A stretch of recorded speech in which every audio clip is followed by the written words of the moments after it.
Hi guys, I have one person in here, but that's okay. I'm kind of feeling like a little shy. I don't know what to say. I don't have cards in front of me to kind of guide me. Um, so if you don't know me, my name is Cindy. My YouTube channel is generally like tarot readings and oracle readings and whatnot. Hi. And but quite a few years ago, I created. This is a very small business that I ran out of my home, and it was all about organic, natural skincare. And I don't do that anymore.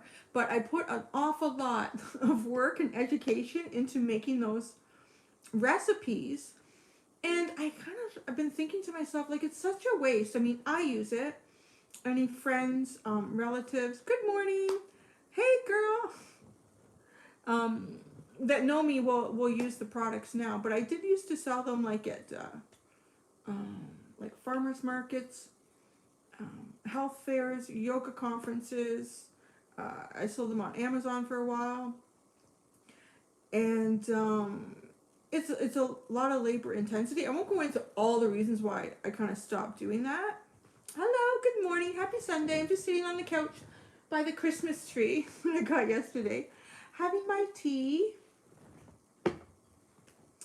and yeah, I'm gonna keep this really casual actually too. So if you've been directed to this video and you're just looking for the recipes, sorry, I have an orthodontic device in my mouth too, so I'm struggling a bit with that. But maybe once this is uploaded and processed, maybe someone would be sweet and like do timestamps for when the recipe starts for each thing. So I'm going to tell you what I'm going to go over. There's a whole bunch of different stuff here today. I'm going to do a facial cleanser, a facial toner, a face serum, a face cream. I'm going to do like a regular everyday hand cream, and then I'm going to do like a really intense hand cream, and then I'm going to do a basic Bastille soap recipe. So Bastille soap, I can't remember the percent now. It's mostly olive oil, but there is another buttery oil in there because a Castile soap is all olive oil. So it's still very rich. And then an organic shampoo. Oh, so it's all in the wrong order now. So those are all the things that I'm going to cover. I'm going to talk about, well, the product, and go over the recipe for it, like the amounts. I'm going to like say it all. I'm going to go nice and slow. So if you're watching, you can write it down, because I don't, it's a lot of work to like rewrite all these. Yeah. Sorry.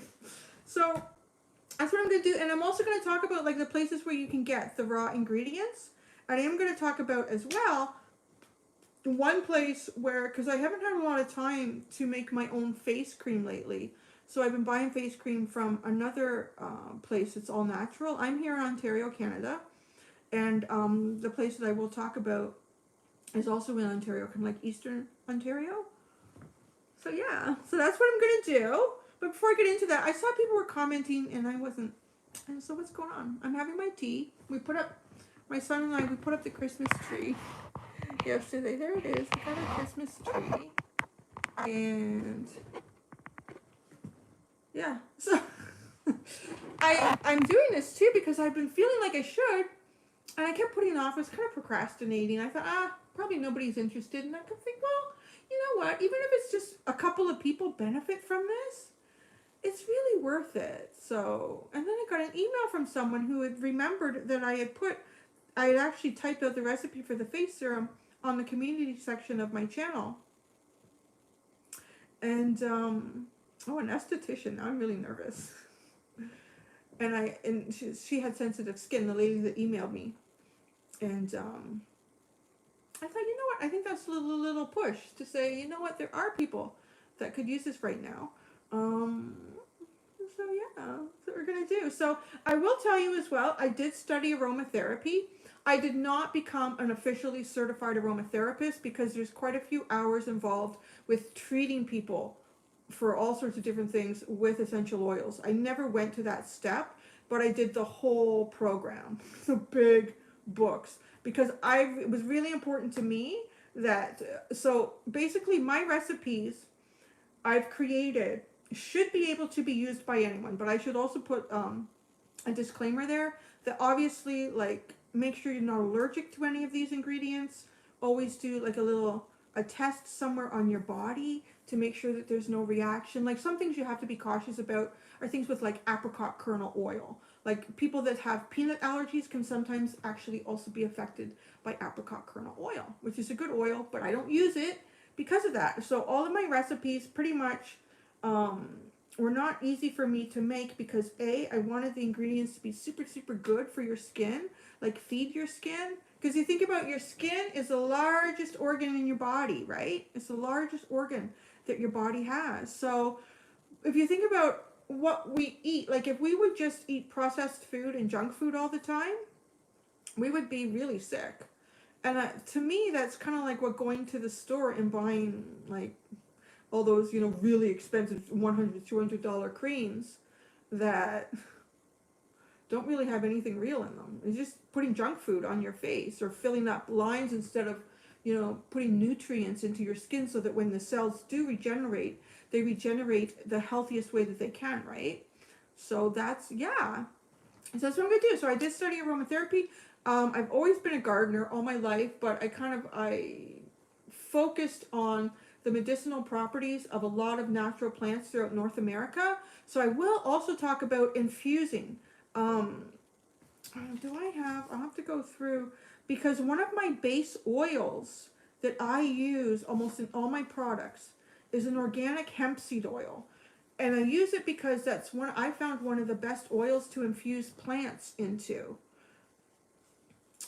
Because it has a very high vitamin E content, and vitamin E kind of serves as a natural preservative. So once you infuse plants into an oil, you've put all this like really kind of dense organic nutrients into the oil, and it can go bad much faster than if the oil didn't have that in it. So I would, I'm going to put that out there right now actually, I would get the organic hemp seed oil.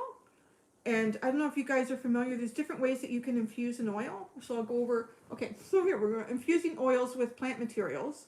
And then I'll go over the plant materials that I often would put into my organic hemp seed oil.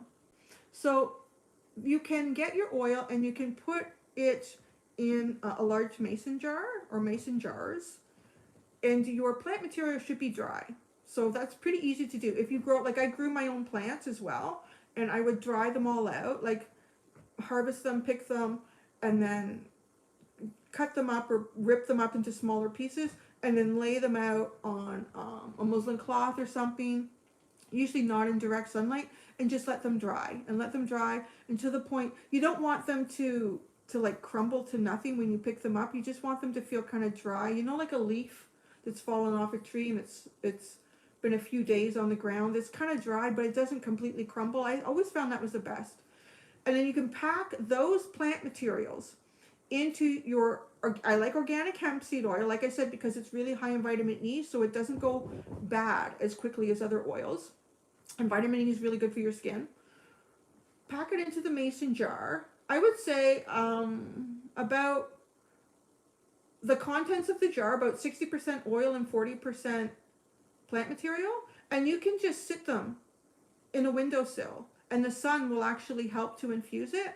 Now, I was never really patient for that, particularly also because I was making them and selling them.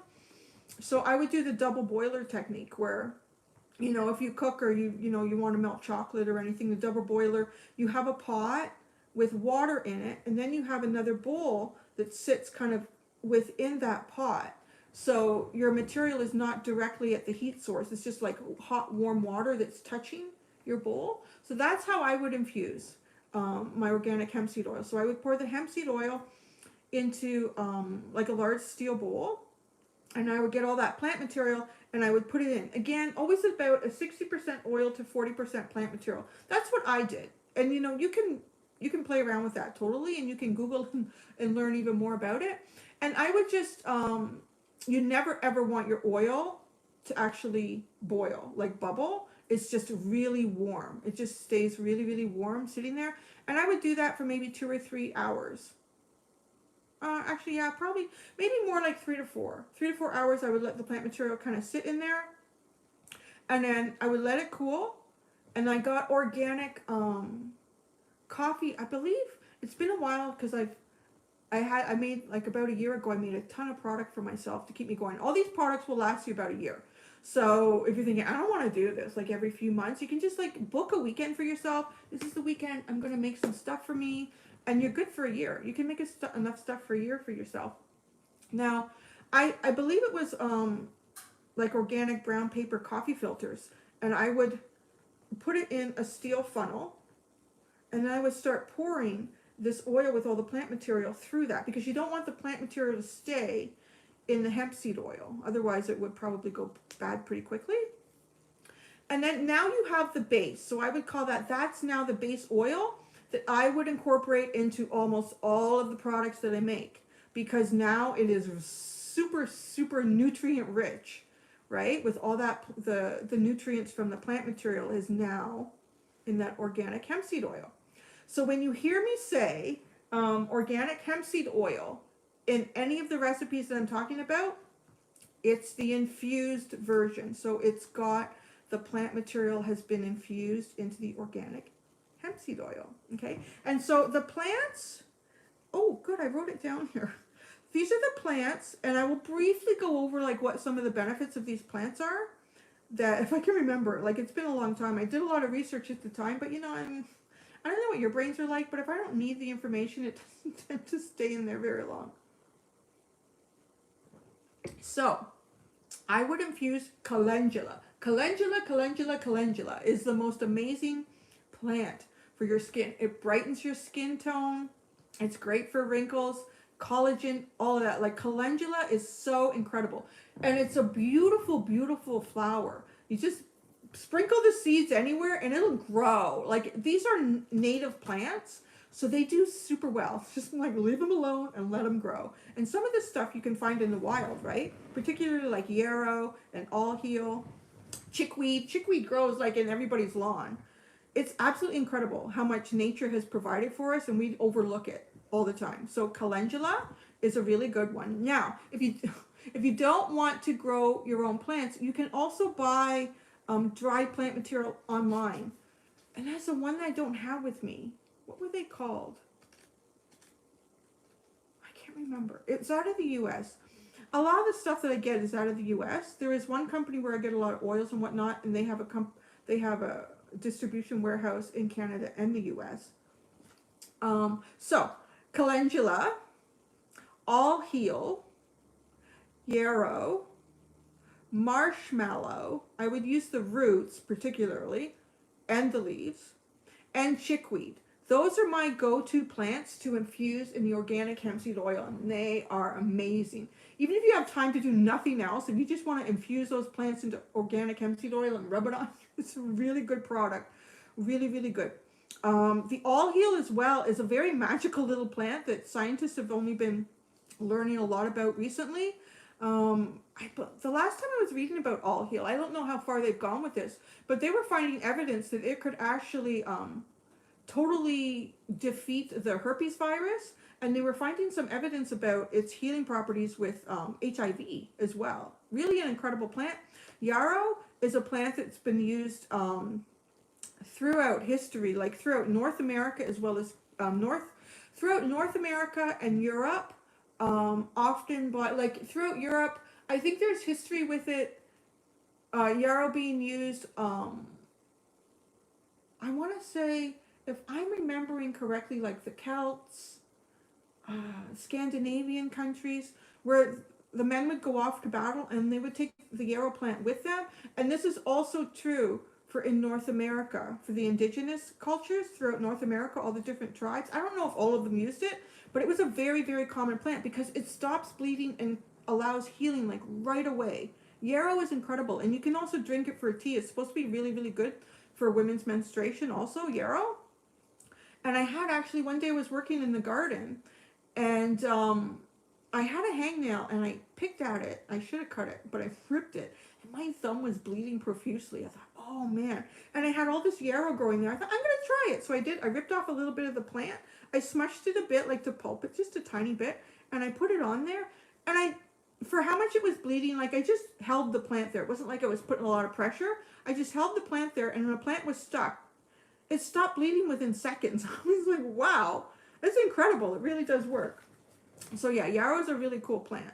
And then marshmallow root and leaves. You know that this plant, it's beautiful. It gets huge. And the leaves are so soft and velvety and thick. Now the root has a really gooey substance to it. You can actually like just take that gooey substance, fresh marshmallow root, and just rub it all over your skin. It's beautiful. And these plants are all edible. They are all edible. You can eat these plants, right? Like they're really, really, they're safe for you. And that's one of the rules that I have with what I work with, how I made my recipes. So I would incorporate both the roots and the leaves. The roots for marshmallow have the highest properties in it, the highest content of nutrients and beneficial properties. The leaves have a little bit, but I'm like, why waste it? I might as well put it in too, right? So marshmallow too, like if you're a mom with a new baby, oh my gosh, the gooey substance, it's like a clear gooey substance. You could put that on a baby's bum and it would heal that little bum so quick. It's incredible. And it's actually what was originally used to make marshmallows. A plant, right? Now it's just like glucose and all sorts of crap. And then chickweed. Chickweed is really, what is chickweed? Chickweed does really good stuff too, and I can't remember. Chickweed is awesome. And it grows profusely everywhere. You can find it in your lawn. And you can add plants to this too. Like you could probably add dandelion, all sorts of wonderful stuff. But those were my go-to plants, and I would add those and I would dry them, and they will. I have some marshmallow. I should have brought it down. I didn't think of that. Upstairs. I'm downstairs in the living room right now. I have jars of like dried marshmallow root that are like from about 3 or 4 years ago that are still. They're still good. The stuff is good. It's like a witch, right? Like you got all these, a witch or a warlock, all my jars of dried plant materials. But the spells that you're doing are spells to make you look beautiful. Okay, so how's everyone doing with that information so far? Are y'all good? It's good? I'm going to get into the recipe soon, but I wanted to talk about that because that's actually a really important factor in making this. These products. Yeah, it's fun. I had like a very natural garden too, where I just planted all of this and let it go. And then, yeah, I would find, actually, up at my folks, I would find a lot of all heal and chickweed in their lawn. All right, so what I'm going to do, good morning. And this is like, I'm going to post this and leave it on my channel because I just want it to be there for people to use. You know, and it's part of getting back to earth, right? I think a lot of people that come to the channel are very, sort of their holistic approach to life. And I am really a true believer that everything that we need in this lifetime is here on this planet. And a lot of it is so overlooked. Like, I cannot tell you enough about how all heal and chickweed are everywhere. And they're so good for you. I think you can actually live off of them, like as a salad. They're really, really good. All right, yeah. I'm just having an Earl Grey tea with honey right now. But yeah, yarrow is really, really good too for women's menstruation. All right. So we're going to start with the cleanser because I'm thinking, well, that's the first thing you would do. You want to clean your face. I never ever...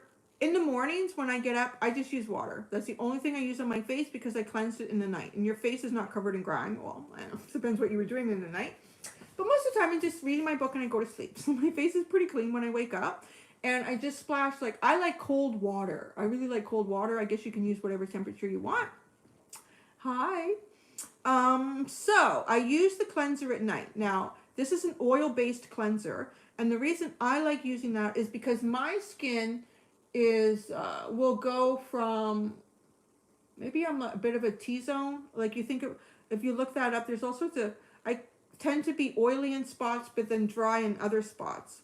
So the benefit of using an oil cleanser is that it only removes the excess oil. It does not strip your face right off.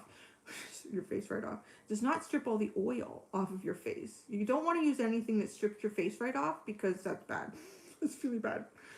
So it removes only the excess oil. So if you have dry spots on your skin, if there's no excess oil there to be removed, it's not. Like it will actually leave some of your own natural oils on your face without stripping it right down and drying out the skin.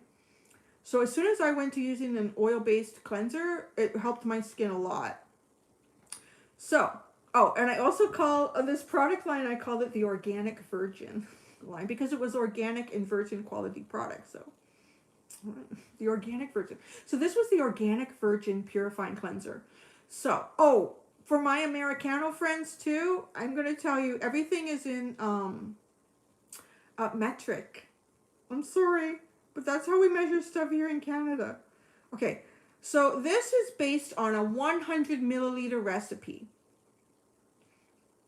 Now, how big? I think the little bottles that I have are like, I think they're 60 ml bottles. So I would like multiply this recipe by like maybe 10 times to make like a whole bunch for myself. Make it in one big glass bowl. Or I have those big Pyrex, measuring cups. And I would make it in there because it has a nice spout. So when it's time to pour it out, it's easier to pour it into your little bottles, right? You don't want to, you could go to the trouble to make a little tiny amount in one bottle. And if your first time, maybe do that too, right? To see if you really like it. Oh, I have someone from Silicon Valley. There's no silicone in these recipes. Okay, based on a 100 ml recipe, the Organic Virgin Purifying Cleanser, 40 milliliters of castor oil, 38 milliliters of organic sunflower oil, and 22 milliliters of organic hemp seed oil. That's the infused oil, right? One more time. 40 mils of castor oil, 38 mils of organic sunflower oil, and 22 mils of organic hemp seed oil, the infused oil. Then I add 3 types of essential oils to this. So I add chamomile essential oil, lavender essential oil, and tea tree essential oil. So the amounts that I add are based on the 100 mils, okay? Because this is also the safe amount to use. Because even though essential oils are touted as safe, really nothing is safe. Like anything, even like chocolate's not safe. If you eat too much of it, it's toxic. It's the same essential oils for sure. So the chamomile essential oil, 8 drops of this oil per 100 mils of the finished product, 100 mils. Lavender, 8 drops of lavender essential oil per 100 mils. The tea tree, I got this between 4 and 5. So I'll tell you why. Between 4 to 5 drops of tea tree essential oil per 100 ml recipe. So that's the recipe. Huh? Say again, please. Okay. Castor oil, 40 mils. Organic sunflower oil, 38 mils. Organic hemp seed oil, the infused, 22 mils. Chamomile essential oil, 8 drops per the 100 ml recipe that we're talking about. Lavender essential oil, 8 drops per 100 mils. And tea tree essential oil, 4 to 5 drops per 100 ml. So now I'm going to say, if you are someone that is dealing with a lot of acne or you're getting a lot of breakouts, then I would maybe do the 5 drops of tea tree essential oil, because tea tree is really, really good for acne and bacteria on your face. But if you're not, like if you just have normal skin or once in a while a pimple, like I got a little one there that started, I'm like, I don't like, if it's just like once in a while, like maybe you go weeks and weeks or days and days, so you might get one, that the 4 drops is fine. So I'm not going to repeat it again because this will be posted and y'all can rewind. Or else you're going to be like, you're going to be here all day. So that's the Organic Virgin Purifier, Cleanser. I need more tea. Now, the next product is the facial toner. Now, I will tell you, because I live here in Canada and the air can get really dry in the winter. So I don't use the toner all over my face like every day. I find it dries too much. In the summer, I will use the toner every day. Now, but it is really, I'm going to recommend this toner though. I noticed when I posted in the community section this morning that I was going to do this video, somebody commented that their son or teenage son is going through a lot of acne right now, and it's really being aggravated by like wearing masks. And I've even noticed that with my own son. I'm saying like I noticed on the bridge of his nose like clogged pores, so I got him to wash really well with just a washcloth, and I sprayed this toner on it. I don't see the clog; it's gone. Like it, because this toner is also going to close up your pores. It tightens the pores. So if it is someone like a teenager dealing with acne, this product is really, really good for that. Oh, you hugging someone? Oh, thank you. All right, so the Organic Virgin Clarifying Toner. This is also based on a 100 ml recipe. I'm really not good with math, so I have to keep everything fairly even. So if I have to double it or triple it, it's not too hard. Okay, the first ingredient is rose geranium floral water. You can use just rose water. You can use the rose geranium water. You can really use any floral water, but I would really recommend something with rose in it, because rose is really, really good for the skin. It really brightens the skin. It's really good for the collagen and elasticity of your skin as well. So rose geranium floral water, 50 mils. Now I find it too strong to just have like rose water or rose geranium. I add 45 mils of distilled water with that. And then you're going to add witch hazel, really good for acne as well. 3 mils of witch hazel. Aloe vera juice, 2 mils. You know what? I need to go. Yeah, make sure it's the juice. I think it comes from, yeah, it definitely comes from one of these places that I buy from. You can buy it in a powder in that. I tried that in like aloe vera juice. Not the juice you go that you drink either. It's not that. This is, make sure you get cosmetic grade oils, as well as the aloe vera juice. I'm going to go over the recipe again.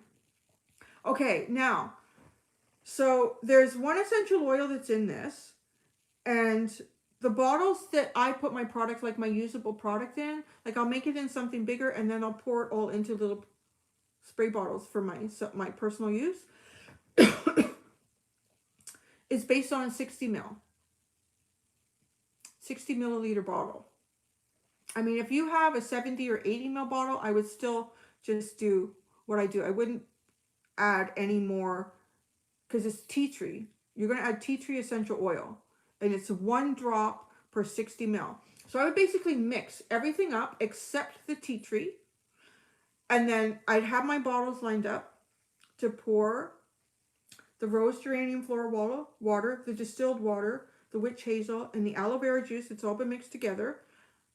Just before I go to pour those into the bottle, I would put 1 drop of tea tree oil in each bottle, so I know it's the right amount.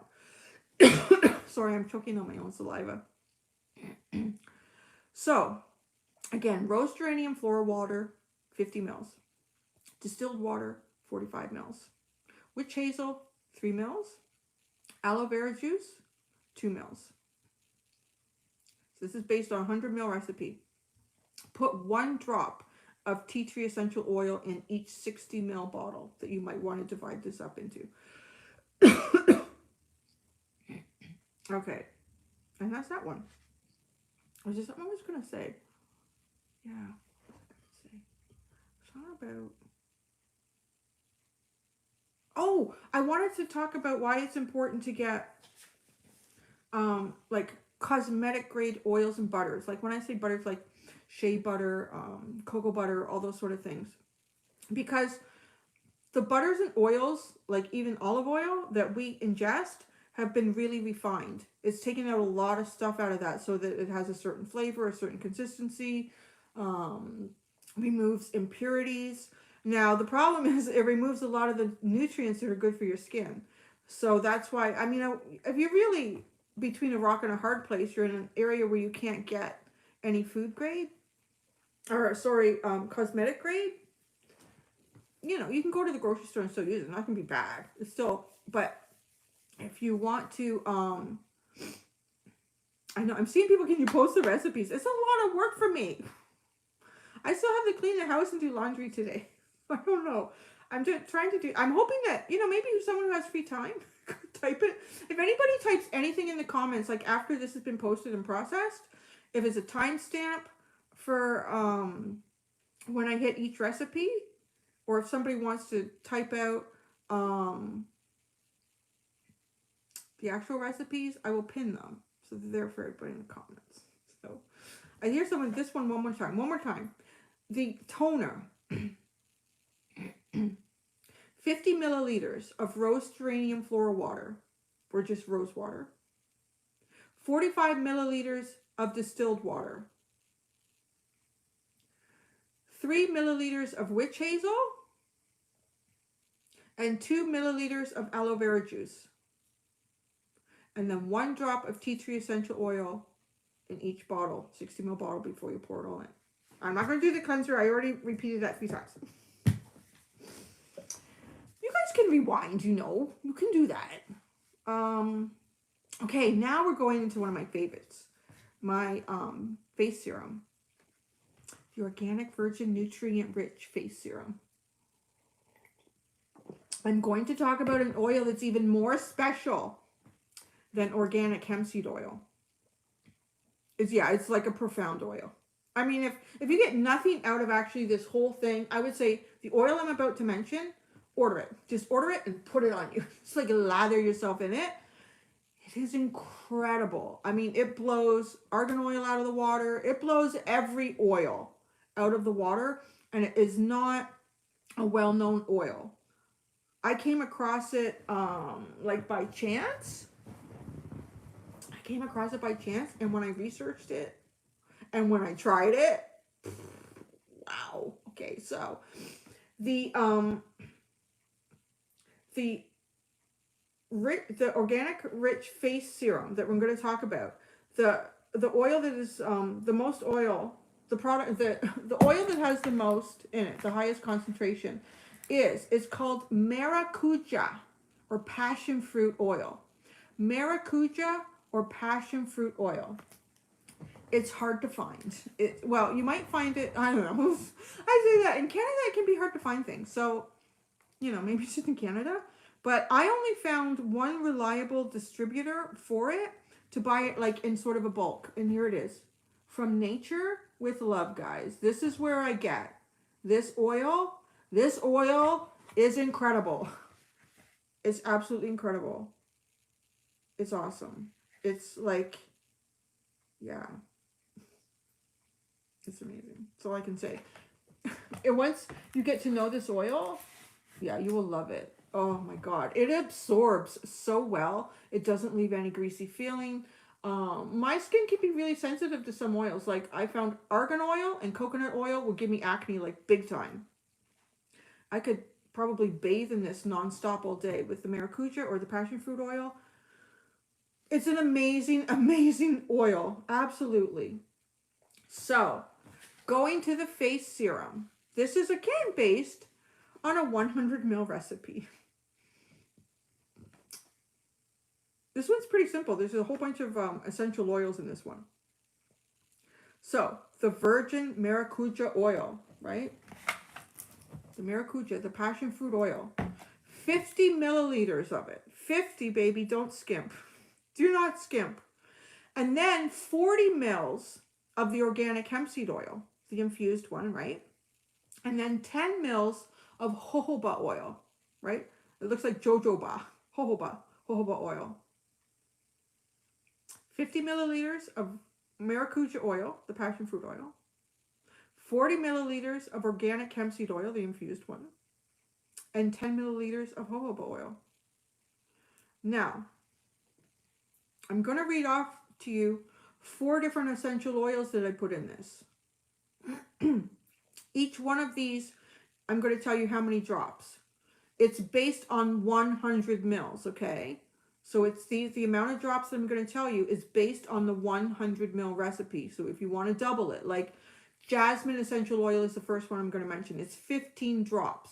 If you're going to double it, it's 30 drops, right? So, jasmine essential oil, 15 drops per the 100 ml recipe. Carrot seed essential oil, 3 drops per 100 ml recipe. Geranium essential oil, 3 drops per 100 ml. And then ylang ylang essential oil. That is YLANG. And it repeats twice. Ylang ylang essential oil. I have 2 to 3 drops per 100 mils. Now, I base that on how strong it smells. That's the other thing. When you're working with essential oils and you're mixing stuff, sometimes, like, it's like, oh, it doesn't, like, you're okay to go, if you're talking about, like, jasmine with 15 drops per 100 mils, if the smell needs to be balanced a little bit, like let's say the geranium, those 3 drops came out too strong, you can add 2 or 3 drops of jasmine. It's not going to be bad for you. But the ylang ylang, it can be very strong, but it is very good for your skin. So if you really like the smell, you can put in 3 drops. I wouldn't go past that though for the 100 mils. So 2 to 3 drops for that. So that is my organic virgin nutrient rinse face serum. I still have like women in my neighborhood who still buy that from me. So yeah, it's really good. So that's that. So there, like right there, without having to make any creams, you have a cleanser, a toner, and a face serum. Okay, I'm going to take a little sip, because then I've also got a recipe for an organic antioxidant night cream.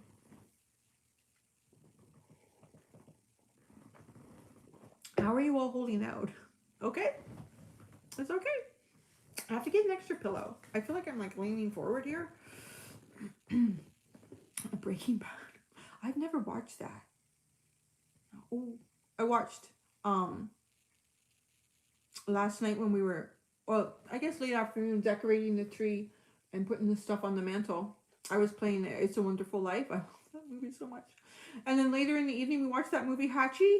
Have you watched that? The dog whose owner died at work and used to take the train, and the dog like went to the train, like lived at the train station, waiting for his owner for the rest of his life. I was like, oh my god, it's so beautiful, crying. It was really nice. So, Fairylicious. I know, it was sad. Ashutosh. Do I say that right when I say that? Ashutosh. Am I saying that right?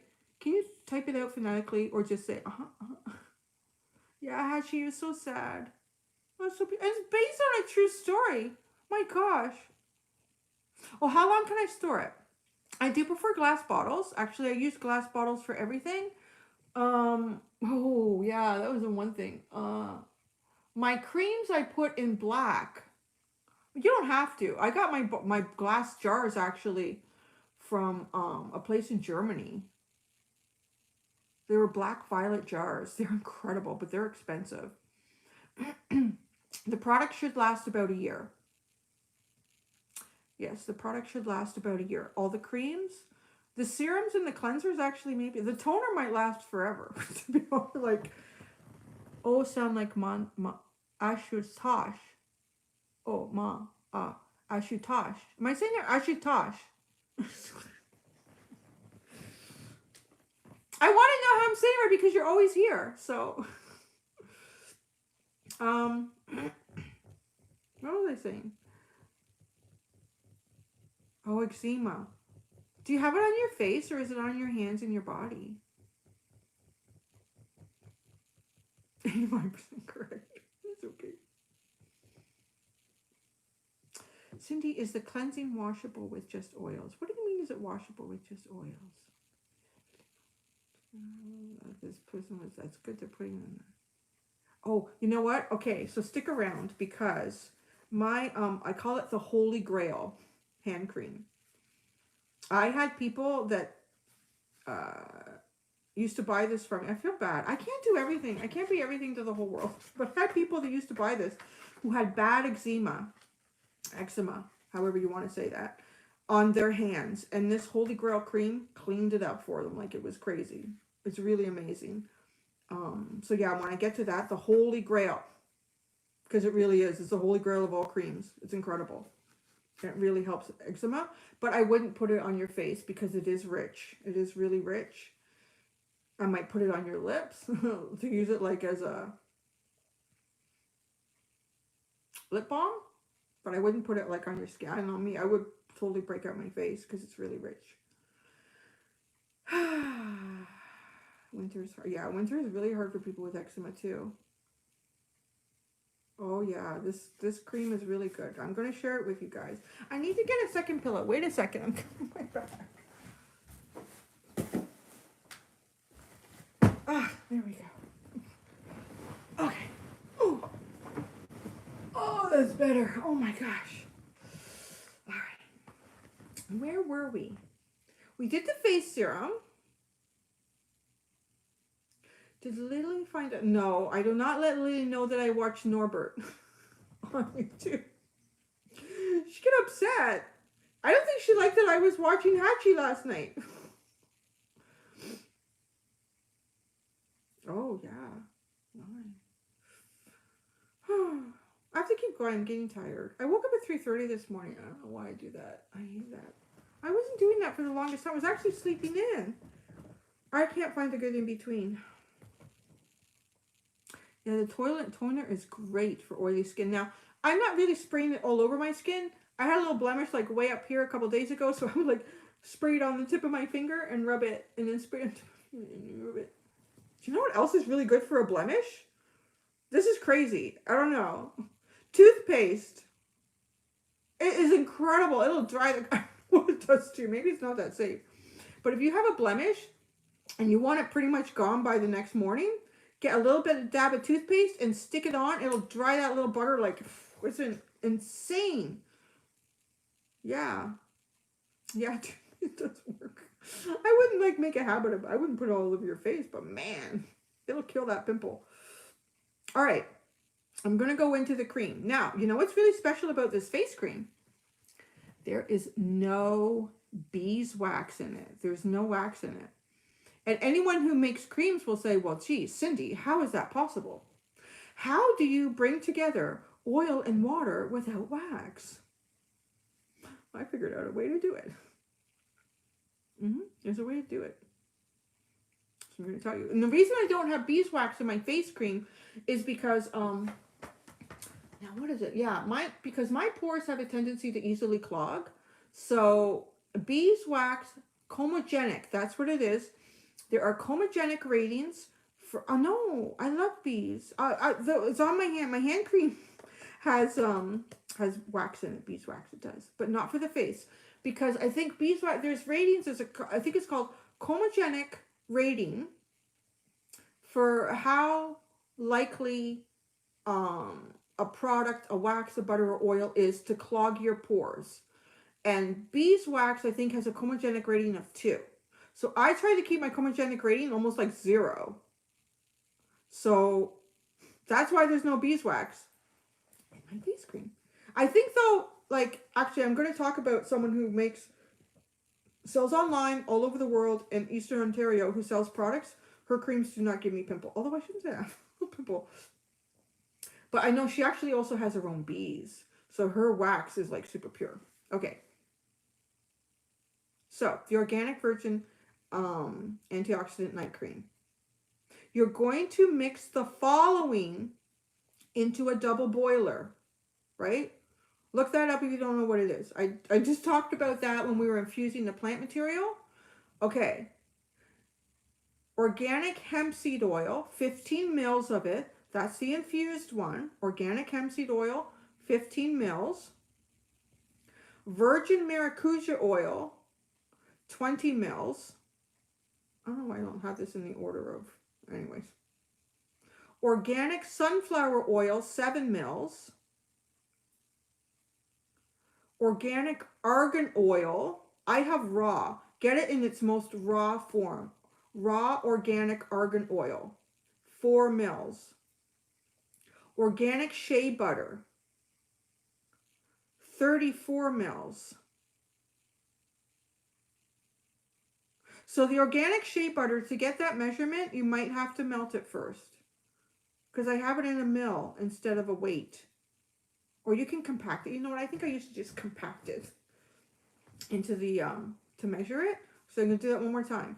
This is what is going into a double boiler to, because what needs to happen is the shea butter is like a solid, like a butter. It's like a chunk, right? You need to melt that down so it can be melted into and mixed with the other oils. Organic hemp seed oil. So I'm saying the recipe again. Organic hemp seed oil, the infused, 15 milliliters.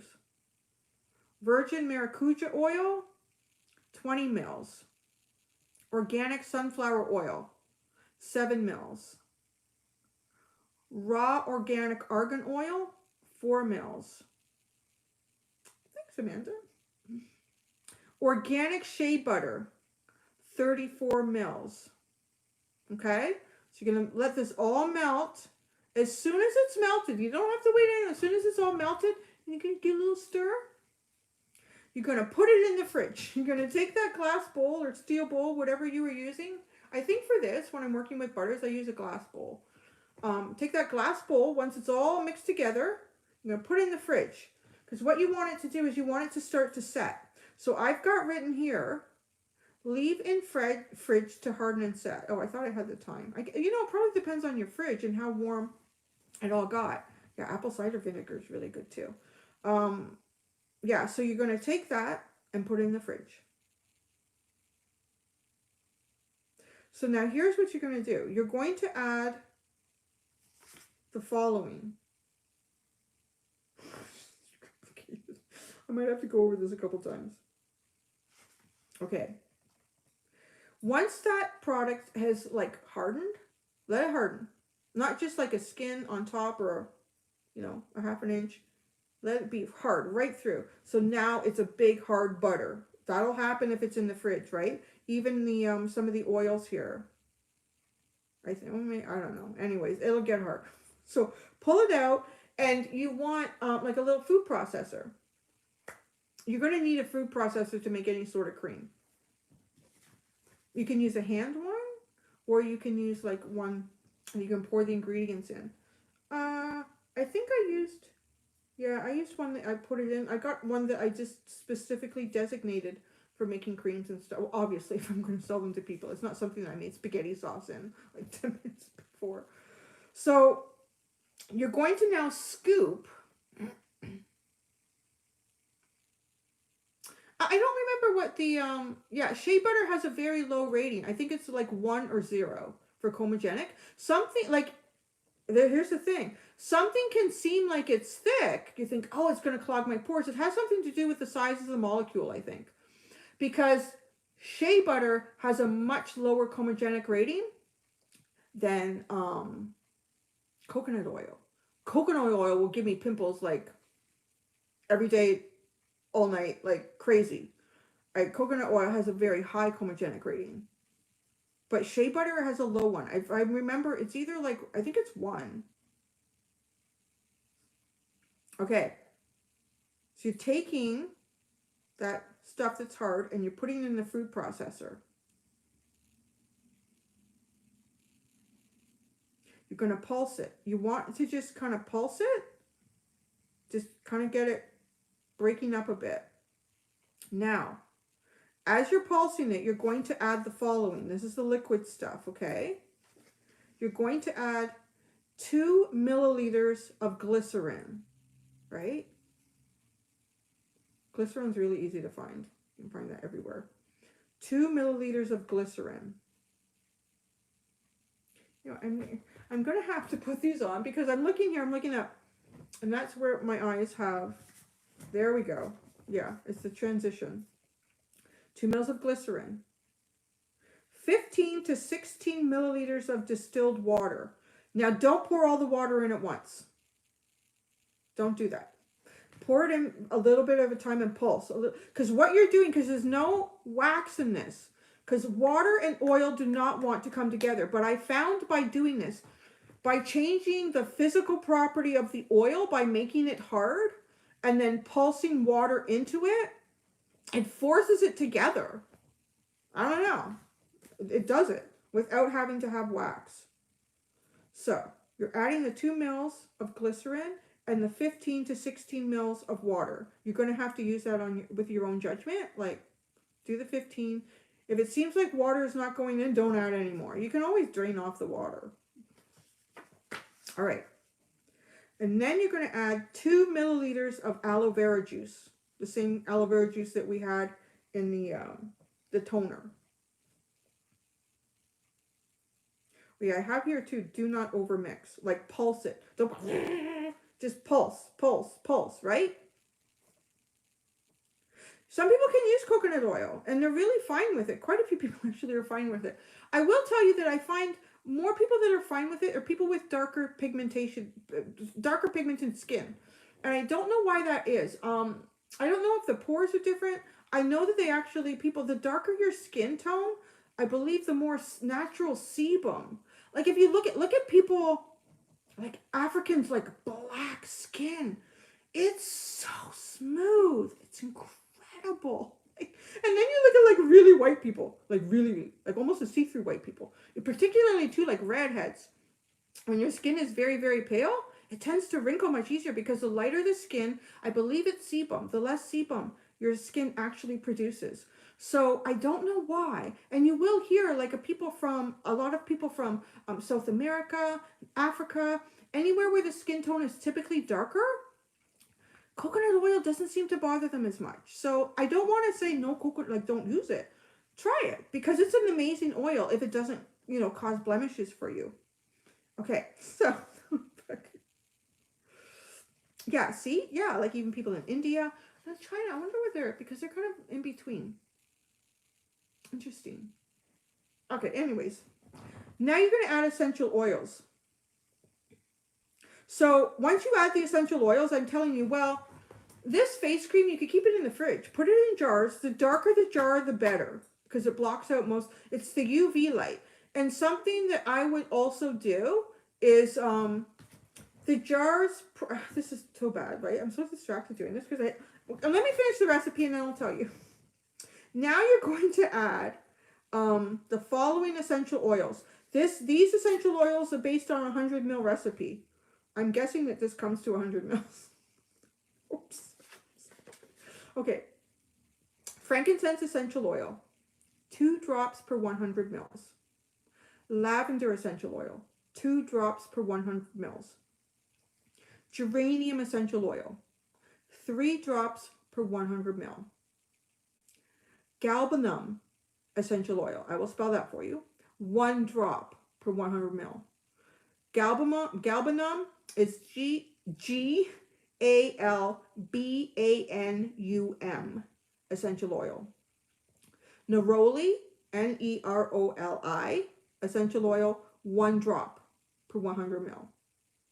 Carrot seed essential oils, 2 drops per 100 ml. Jasmine essential oil, 10 to 11 drops per 100 ml, right? I'll do the essential oils again because they are important. They're really important for like your skin, but getting the amount right is also important for your safety. Frankincense essential oil, 2 drops per 100 ml. Lavender essential oil, 2 drops per 100 ml. Geranium essential oil, 3 drops per 100 ml. Galbanum essential oil, 1 drop per 100 ml. Neroli essential oil, 1 drop per 100 ml. Carrot seed essential oil, 2 drops per 100 ml. Jasmine essential oil, 10 to 11 drops per 100 ml. That's the entire recipe. So you just pulse it and it'll be a nice cream.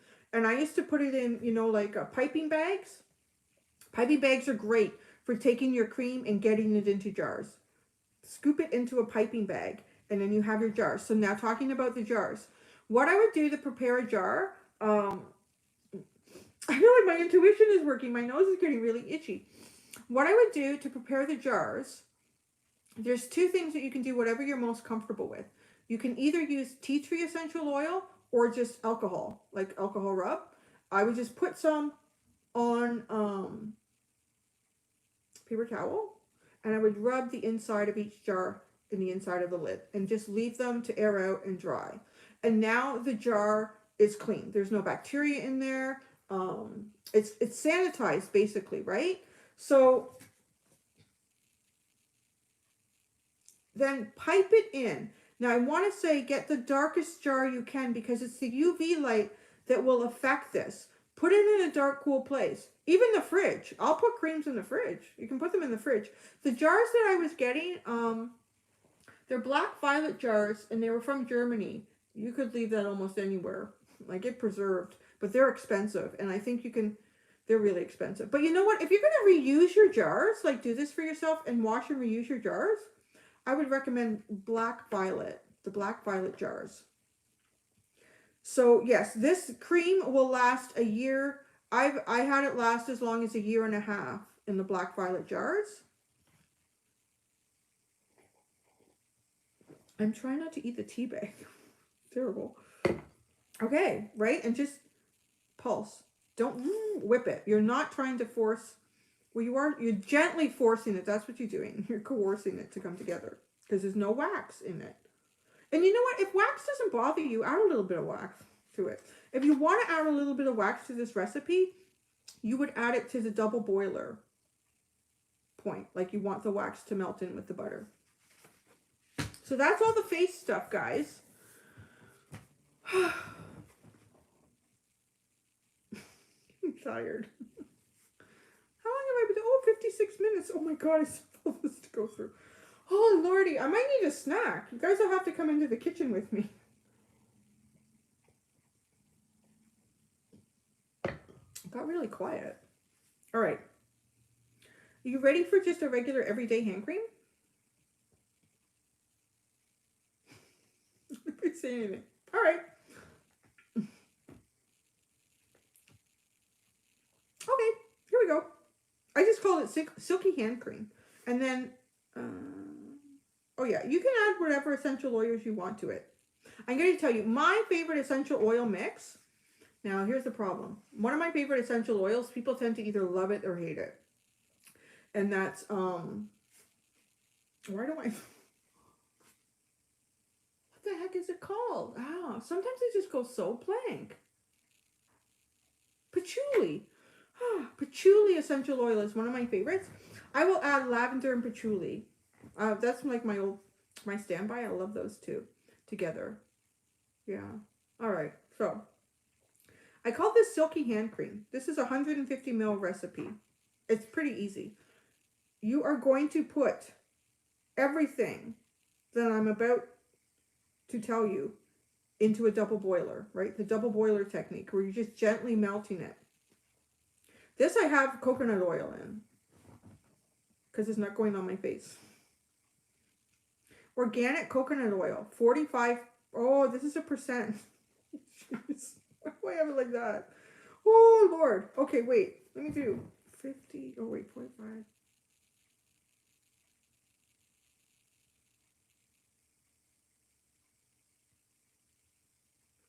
Well, I think this will come out to...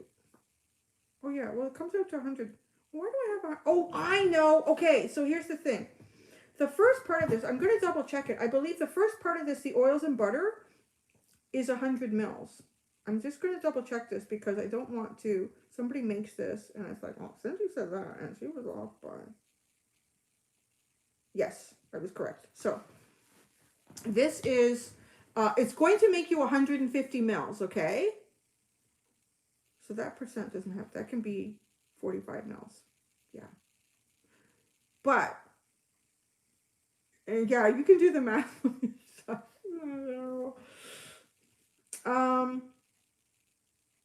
Are we good? Are we ready? I'm going to start again from scratch. So, the silky hand cream. Organic coconut oil, 45 mils. Beeswax, 20 mils. Shea butter, 15 mils. Sunflower oil, 12 mils.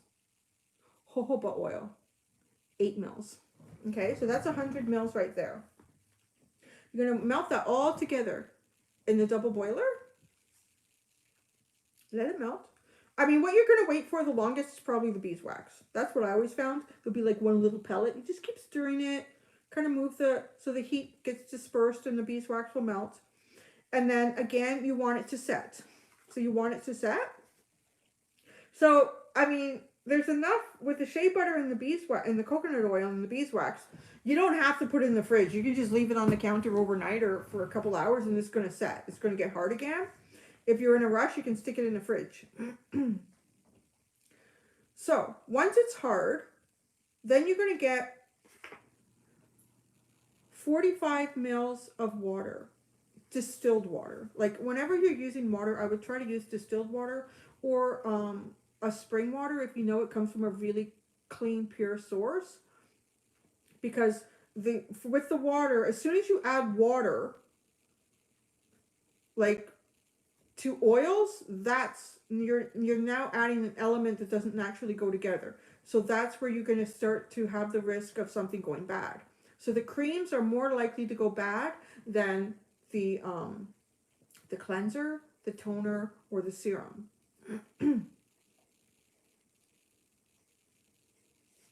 Okay, yeah. So, oh, sea buckthorn oil. Yes, that's the next one. That's an ingredient in the Holy Grail hand cream. Okay.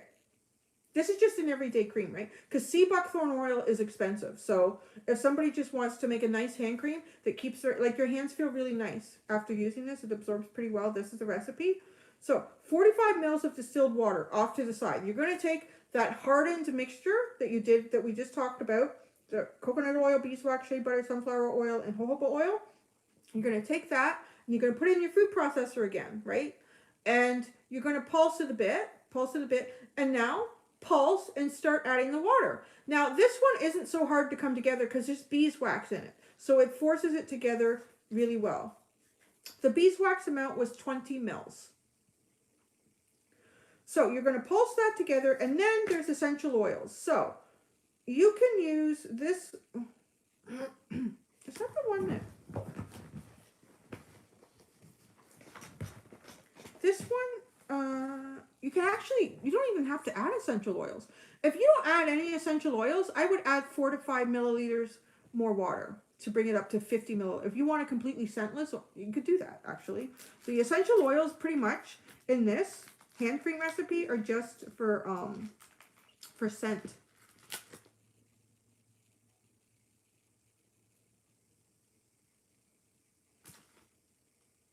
I'm just looking at something. Oh, sorry.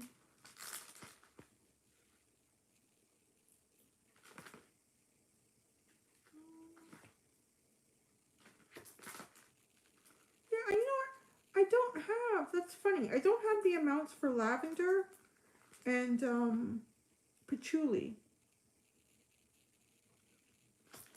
Like, if you like those, what I would recommend, if you like any essential oils that you want to add, if you want to try to make your own mixtures, is like Google safe amounts of topical application for essential oils, right?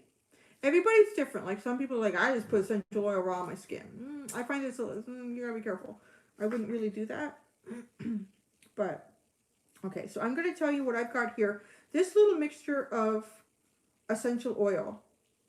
I put 15 drops of jasmine essential oil. Jasmine is great. This is all my recipes. It's really good for your skin. It has such a beautiful smell.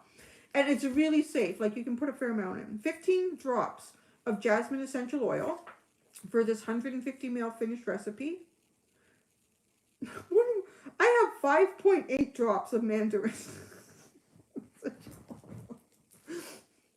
I think I was trying to be like really accurate. 5.8 drops of mandarin essential oil. Like a mad scientist. Cedarwood essential oil, 1.8 drops. I don't know. I guess 6 drops was too much and 5 wasn't enough. And with the cedarwood, 2 was too much and 1 was. How the hell do I put half a drop in? Maybe I like ran it down the bowl and then wiped some of it off. Yeah, Canadian alchemy. I don't know what the hell I was doing there. Maybe it was a day when I make, because I have an organic shampoo here and I use organic beer in it, maybe. A little bit of leftover beer. Yeah, I'm gonna put 5.8 drops in that one. It'll be good. It'll be all good. Okay, so that's really funny. Did not see that coming. 5.8 drops. This is why I read tarot now. Maybe. Okay, so that's that one.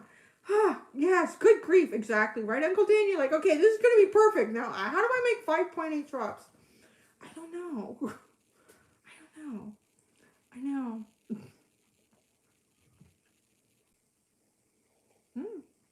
Did you see my feet? Look at this. Isn't this cute? Do you know what this is? Okay, my dog Lily. She got her a professional haircut the first time in 2016. And it was actually just before Christmas. She was born May the 24th. And you know what they did? They took her fluff from part of her first haircut, and they put it in the little glass ball, and they get so I hang it on the tree every year. Isn't that cute? Yeah. Oh, where was that hanging? So there's Lily's little. It's on the tree there. There you go. All right. Oh well.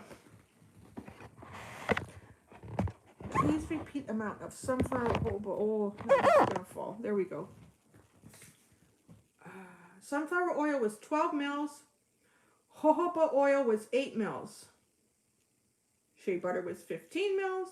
Beeswax was 20 mils. Organic coconut oil was 45 mils.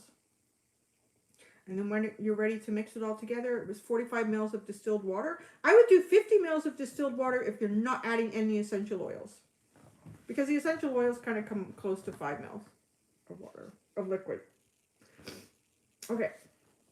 Now, this is the hand cream. Hand, foot, knee, elbow. I would put it anywhere except my face. You could put it on your lips, actually. It would be a really good... Yes, that's correct. What you should stick there with the whole button oils. It would be real. It's also really good. This is a really good one for like a lip balm, but it would be in a jar, right? Lip balm. Okay, this is the Holy Grail medicated hand cream. I don't see. Okay. Oh, damn it! I did it in a percent again. I wonder why I did that.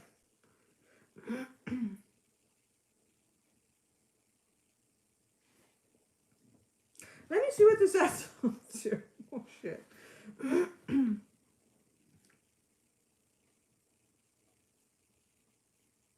It must add up to 100%. Maybe I did it this way. Oh yeah, it adds up to 99 because I guess I figured then when I add the essential oils, that would give me the 1%. It's like totally Canadian alchemy. You'd think Bob and Doug McKenzie were in the kitchen. Okay, Holy Grail. I know. Where are you, Ashutosh? You need to help me with the math. Okay. This is based on 100 mils. 100%. You know, the 100, I think the percent is like if you need to, but really, I guess depending on which way is easiest for you to expand it, multiply it. Holy Grail medicated cream. Here we go. Coconut oil, 34% or mils. Beeswax, it's high. It's 30%. I'll tell you later. Okay. Shea butter, 12%. Oh, apricot kernel oil. I put it here. 13%. Now, I think if you have a nut allergy, is it? But my son uses this and he's okay. I don't know. Okay. Glycerin, 10%. Oh, I'm giving you, oh, I see what I've done. This is everything. Okay, I'll give you the instructions in a minute. This is the whole recipe. So glycerin was 10%, 10 mils. Sea buckthorn fruit oil. This stuff is magic, but it's expensive. You don't need too much of it. 1.5%, or I guess 1.5 mils. Lanolin. It's good shit, actually. It's not plant-based, though. This is probably the one thing that's not plant-based. Well, wax really. Beeswax isn't, but well, it comes from, anyways. 1.5% for lanolin. Lavender essential oil. 3 drops per the 100%. 100 mils. Petit grain essential oil. 1 drop per 100 mils. Jasmine essential oil. Nitroglycerin. Jasmine essential oil. 8 drops. I write per batch. Oh my god. What the hell was I doing when I wrote these out? Well, the batch is 100 mils, so it's... Oh my goodness. Okay. I'm going to do that again. We need intuition to decipher. I think so. Use your intuition. It'll all come together real good. I need a huge disclaimer before I post this. This is the full ingredient list, okay? And then I'll tell you what you're going to do with what. Coconut oil, 34 mils. Beeswax, 30 mils. Shea butter, 12 mils. Apricot kernel oil, 13 mils. Glycerin, 10 mils. Sea buckthorn fruit oil, 1.5 mils. Lanolin, 1.5 mils.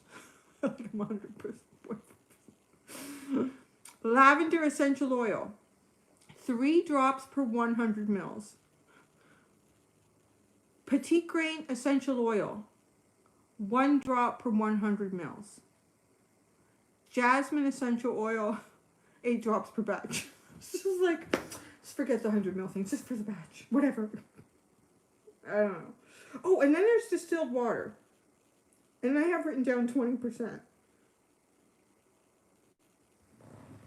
Tasha, can you tell me what I'm trying to say? Why did I do this in a percent? There must have been a logical reason. Like, it's been a long time since I made this, so it all made sense at the time. You know what it's like? It's kind of like I drunk phone called myself and left a message, and then days later go back to it, like, what was I saying? Or waking up and writing down a dream.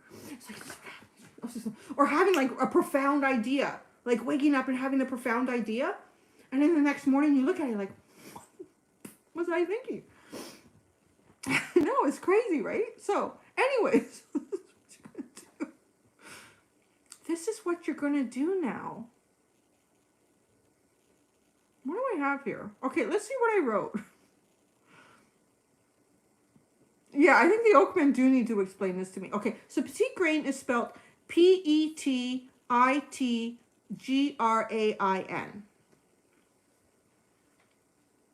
Petite, I think it's petite grain. Add all ingredients except glycerin, water, and essential oils to double boil or melt. Yeah, that makes sense. Yeah, okay. So, now, yeah, it's kind of like that. Like, I'm not sure what I was thinking with this recipe, but I was thinking something. It all made sense at the time, because I used to sell it, and people said it was great. So, there you go. Okay, the following stuff is what's going into the double boiler, okay? The following stuff goes into the double boiler to melt it down. I do have a tree topper, yeah. But don't distract me, holy shit. Okay. This is all going into the double boiler. Coconut oil, beeswax, shea butter, apricot kernel oil, lanolin, and the sea buckthorn fruit oil. The double boiler, the only things that go in it, coconut oil, beeswax, shea butter, apricot kernel oil, sea buckthorn fruit oil, and lanolin. And then you melt it. It's going to take a while. This one takes a while, especially with 30% or 30 mils of beeswax. It takes a while. And you have shea butter and coconut oil. This is so itchy. I don't know if I'm trying to get some sort of intuitive message here about what I was trying to do. Okay.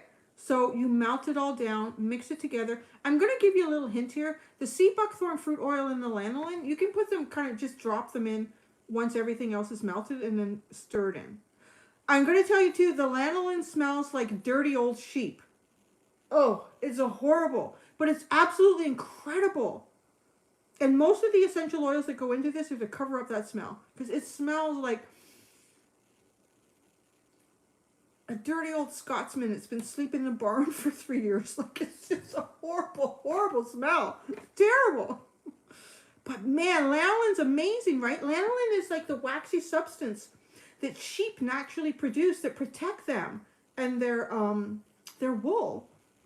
So I believe when they shear the sheep, they, you know, clean it and all this lanolin comes out. It's a terrible smell, but it's freaking amazing. It's like, I guess it's like sheep sebum. I don't know what it would be. Yeah. So, okay. So put this. You don't even need to put this in the fridge. This is going to get hard so fast with the coconut oil, all that beeswax, and the shea butter. By the time you've like figured out what's going on to the next step, it'll be getting hard. It really will. So you're going to put this into a food processor. Okay. Now, but as you can pretty much whip the shit out of this. So you don't have to worry about just gentle pulse. You don't have to do that. Oh, my nose is so itchy. You don't have to do that with this one. Like, you can be pretty aggressive. You might need to be pretty aggressive with the food processor on this one. And then you're going to add your distilled water, which I have here at 20%. That's 20 mils. Your glycerin, which is 10%. And then you're going to add your essential oil. I would add the essential oil at the end, right? Like, once it's softened up with adding the water and the glycerin, it's become a little more creamy, then I would add your essential oils, because then the essential oils would get dispersed really evenly throughout it when it's already kind of like creamy. So, and that was lavender essential oil, 3 drops per 100 mils, the petite grain essential oil, 1 drop per 100 mils, and the jasmine essential oil, 8 drops per batch. And then pipe it into the jars. Yeah. Oh, this shit won't go bad. You know what? This stuff too, I think it's because it has so much beeswax. It doesn't go, yeah. You don't need to use much either. Oh my God. I had to warn people when I was like at shows, and they would be like, I was like, you need to go and rub hands with like everybody here, because you have put like, you need the smallest amount of this to cover your hands. And this is good. Like I just said, that Holy Grail medicated hand cream, the lanolin and the sea buckthorn oil, all of the shea butter and the beeswax will protect the skin. I used to have some nurses that used to buy this quite frequently off of me, because they would wash their hands so much during the day. And I gotta tell you, it's almost like puts a coating on your hand, but it doesn't feel gross. Like, you can wash your hands and they still feel protected for such a period of time. It's amazing. So, God, I gotta stop drinking tea because now I have to go to the bathroom, but this is live. Oh, shoot.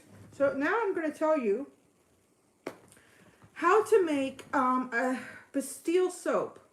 So you guys familiar with Castile and Bastille? What the heck? Pervs came by twice for a treatment. What am I missing here? Mine's 42. I don't know. I wanted to know if anybody knows the difference between, this is like a little test now. What's the difference between a Castile soap and a Bastille soap? Anyone?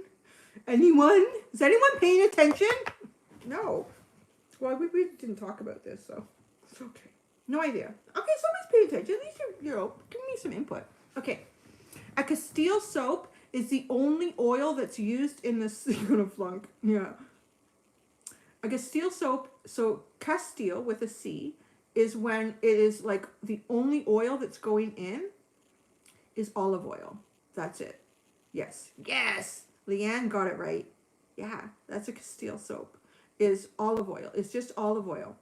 So now, because we're going into soap, this is not so easy to make, and you need to be safe because you're going to be using, if you want to make your own soap, because I make my own soaps, like for in the shower and stuff. And I gotta tell you that I've bought other natural soaps, and they dry my skin. And I don't want to poo-poo people that like soaps that are heavy in or coconut oil. Coconut oil is a dry oil. It can dry your skin. Coconut oil, though, really makes soap lather. It's a really good lather. And I think that's why a lot of people that make natural soaps, coconut oil is the first ingredient. Because typically, natural soaps don't lather real heavy. I have like one of those little, I don't know what you call them. A puff. I call mine a puff puff. I'm sure it's not a puff puff. You know what I mean? It hangs and it's like all this, you rub soap in it and it makes everything really lathery. So I use that. But I don't think it's called a puff puff technically. Oh, it's like my 3-pronged diggy diggy, right? I have my own names for things. So a Bastille soap, I think it's either 60 to 70% olive oil. 60 to 70% olive oil.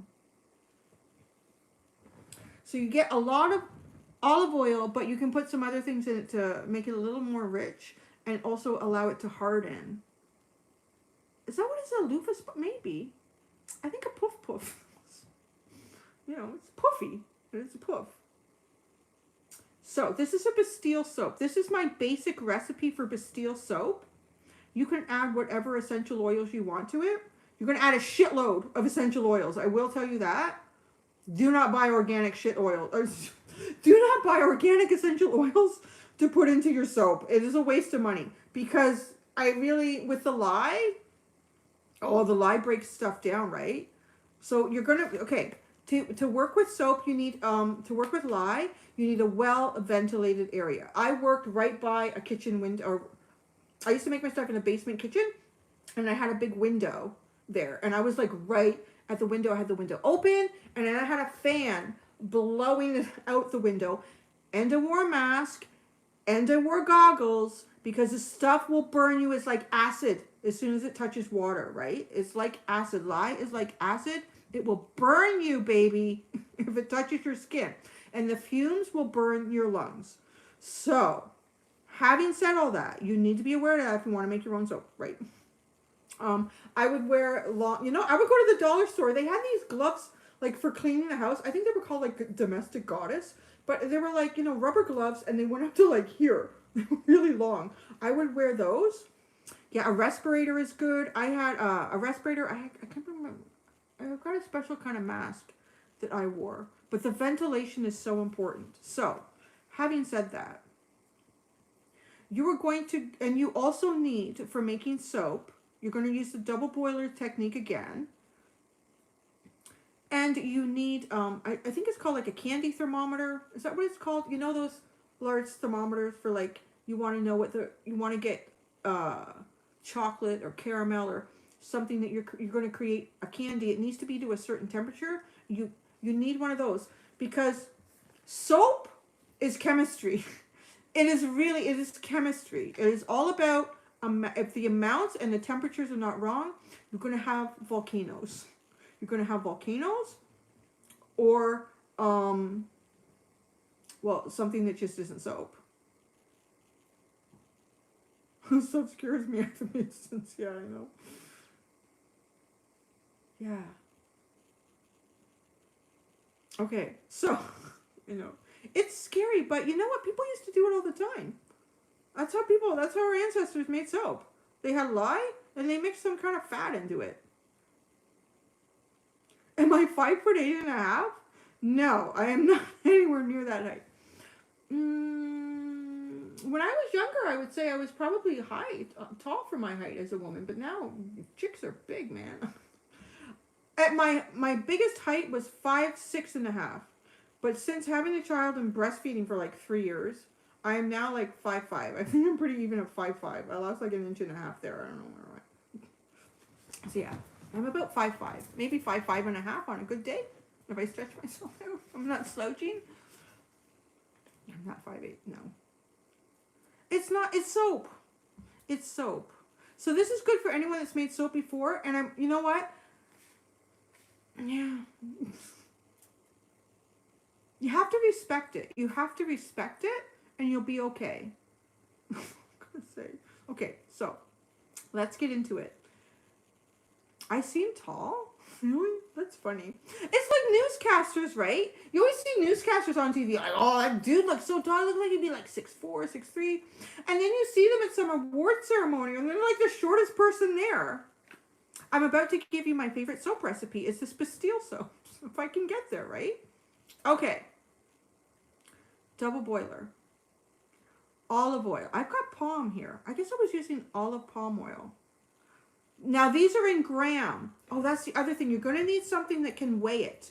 You have to weigh these. You cannot go by like volume. It has to be by weight. Okay?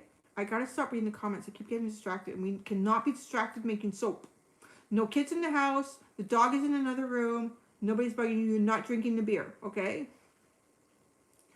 Olive oil, 100 grams of olive oil. You weigh that. You weigh it. So the best thing to do is I had like a digital weigh scale. I would put the bowl on there and then I would set it to 0, right?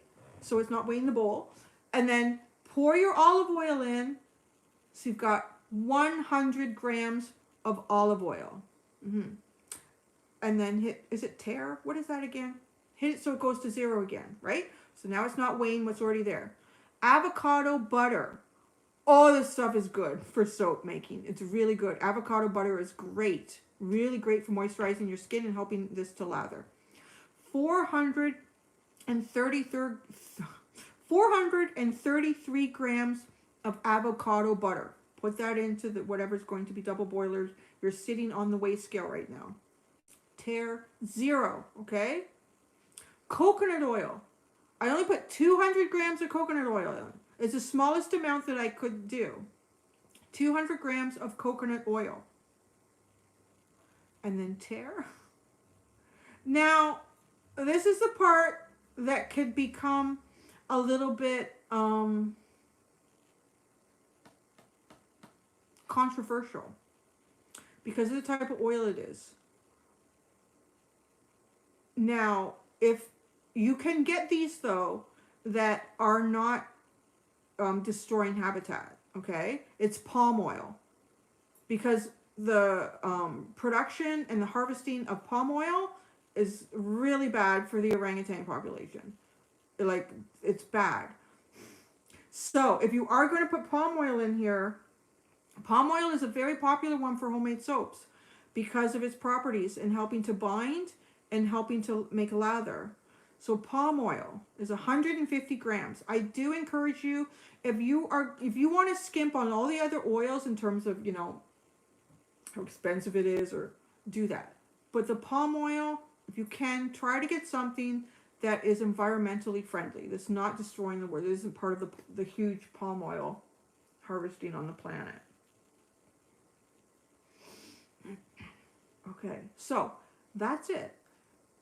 Don't play with these numbers. Like, if you don't want to use palm oil, there is, you can Google soap, homemade soap, like measurements. There's like special measurements. I wouldn't even do this on my own, like online, because it's based on certain fat properties of all of these oils. It's not easy to just, I'm not going to use palm oil, I'm going to use this instead. So this is a very basic, okay? This will get you going. Again, olive oil, 1,000 grams. Avocado butter, yes, 433 grams. Coconut oil, 200 grams. Palm oil, 150 grams. You're going to melt all this in a double boiler. Now, while that's melting, if you can do two things at once here, now you're going to get another bowl. Now, what I would do is I had a sink. and I would put the bowl in the sink, because you're going to mix the lye and the water. This is where you need your mask on. You need your goggles, because if it splashes, you do not want to get it in your eye. But you're okay. If you are dressed properly, you're okay. Goggles, mask, big gloves, right? Don't wear a tank top. Wear something that covers your body. Right by a window. Right by a window, or even outside. You can even do it outside. It's probably the best if you've got that ability. Okay? Now, oh, I didn't write it down. I have to imagine myself doing this, because the lye should be in the bowl first.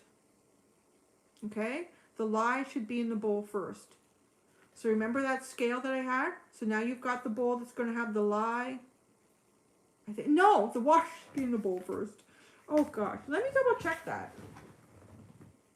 I want to double check that to make sure that's...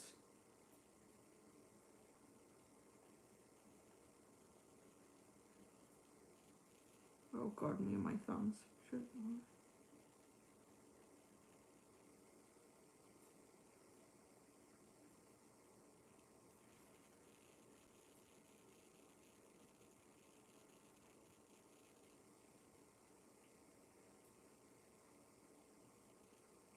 my God. Okay. It says, okay, I Googled it. It says, never add water to your lye. Doing so can cause the lye to expand or erupt out of the container. A popular rhyme to help you remember the order is, it's smart to add lye to water. Add water to lye and you may die. So don't do that. So it is. Have the water. So you're going to water. Okay. You may die. It's like those old-fashioned fairy tales. It was always like somebody trying to kill the kids or like turn them into stew. Okay. So, your bowl. Water, right? This is a separate bowl. This is not the olive oil, avocado butter, coconut oil, and palm oil. Separate bowl. Water. 588 grams of water. Distilled water is best. Actually, I would really recommend it for soap, because it's chemistry, right? You want to make sure you're not adding anything in there. Shouldn't be there. Distilled water. 588 grams of water.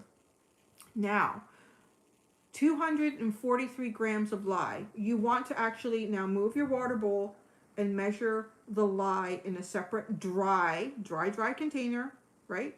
Of 243 grams of lye. I lost a lot of people once I got into the soap making. Oh my God. But this would be useful. Someone might do this. Even if it's one person, I think it's worth it. So, you want 243 grams of lye, and it's in a separate container from the water.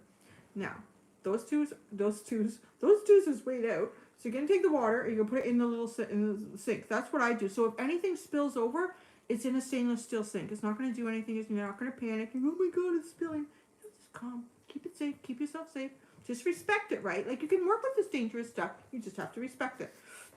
So you're going to get, I always work with steel when I work with lye. You can work with glass too. Don't work with plastic. No plastic bowls. No plastic bowls, because this heats up. It's going to heat up. You're going to add small amounts of the lye to the water now. And then you're going to mix it. And you're going to mix it. Add a little bit. Mix it, mix it. Add a little bit. Mix it, mix it, mix it. It might even fizz a bit. It's going to start. Make sure you've got the mask and the goggles and the gloves on and the window open, right? You're going to mix it, mix it, mix it.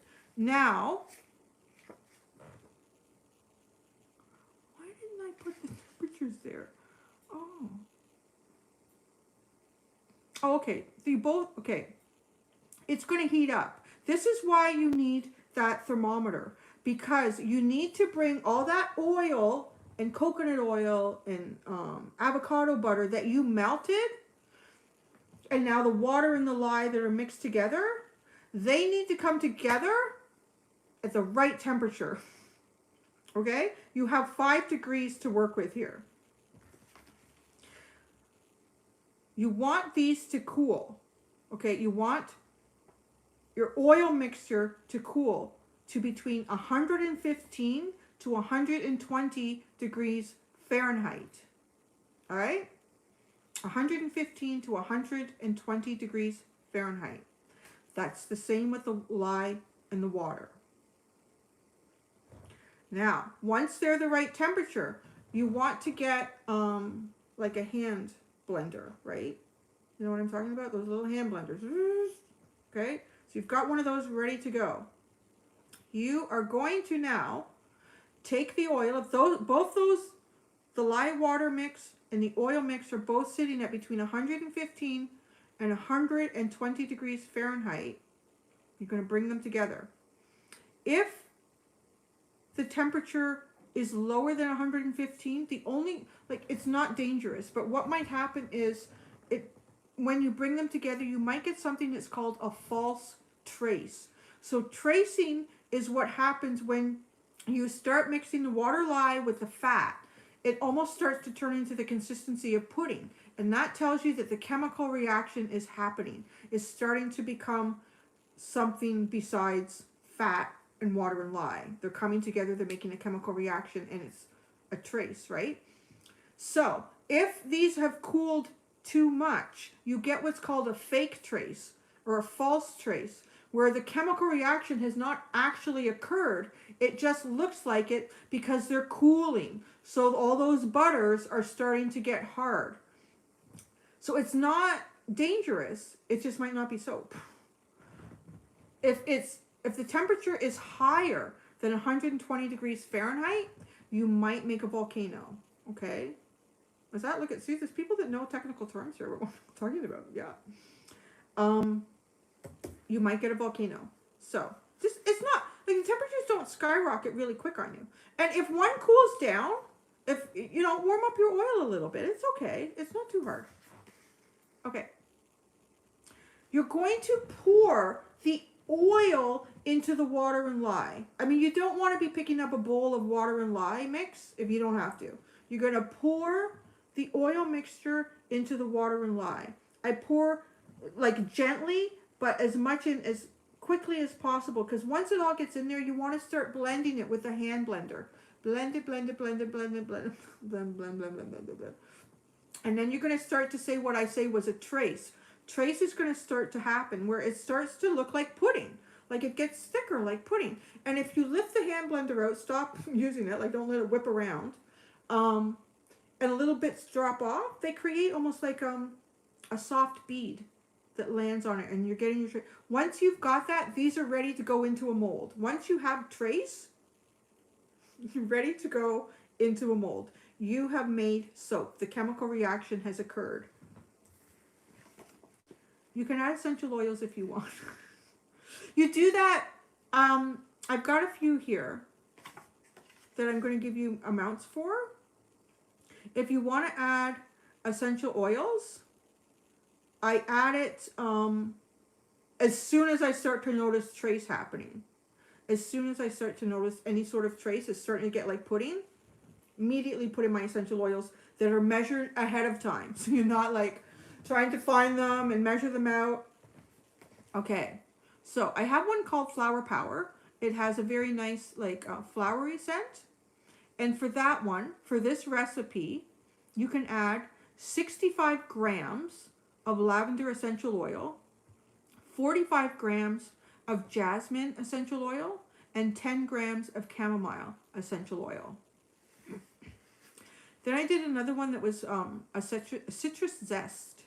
That one was 60 grams of mandarin essential oil and 45 grams of bergamot essential oil. And then I have Minty Fresh, which is just peppermint. It's 115 grams of peppermint essential oil.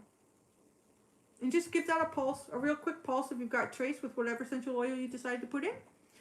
And so it's all blended. And now get it into a mold. So there's different molds that you can get. Like you can get the loaf mold and you just pour it all in there and you leave it in there.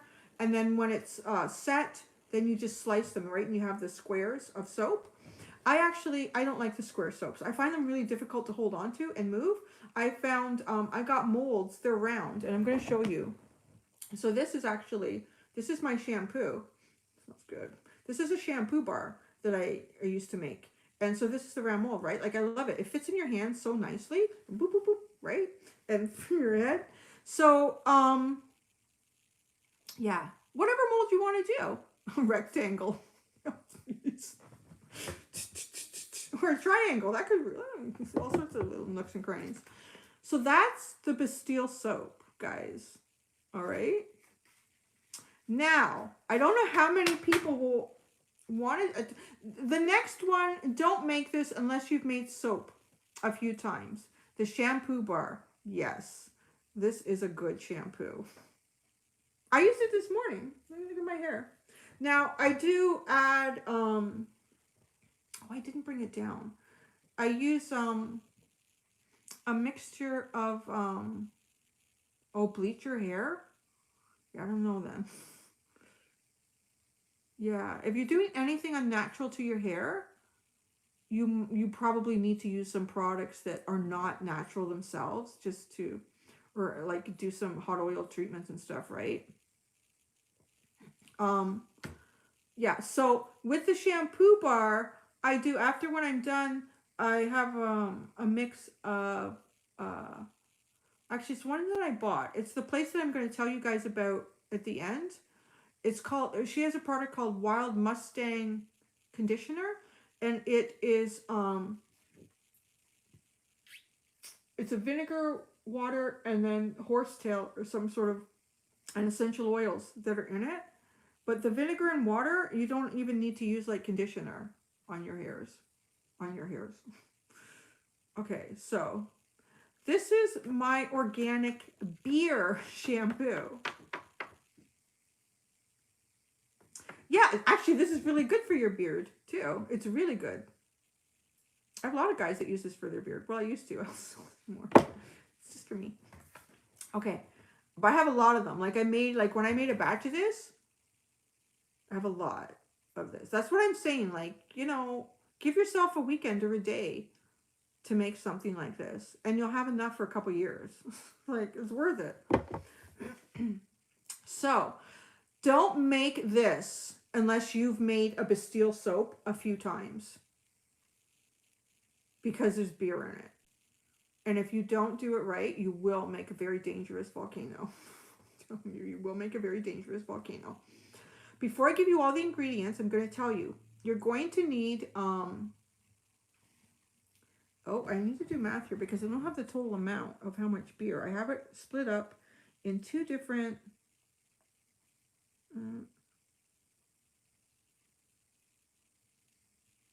okay, you're going to need 458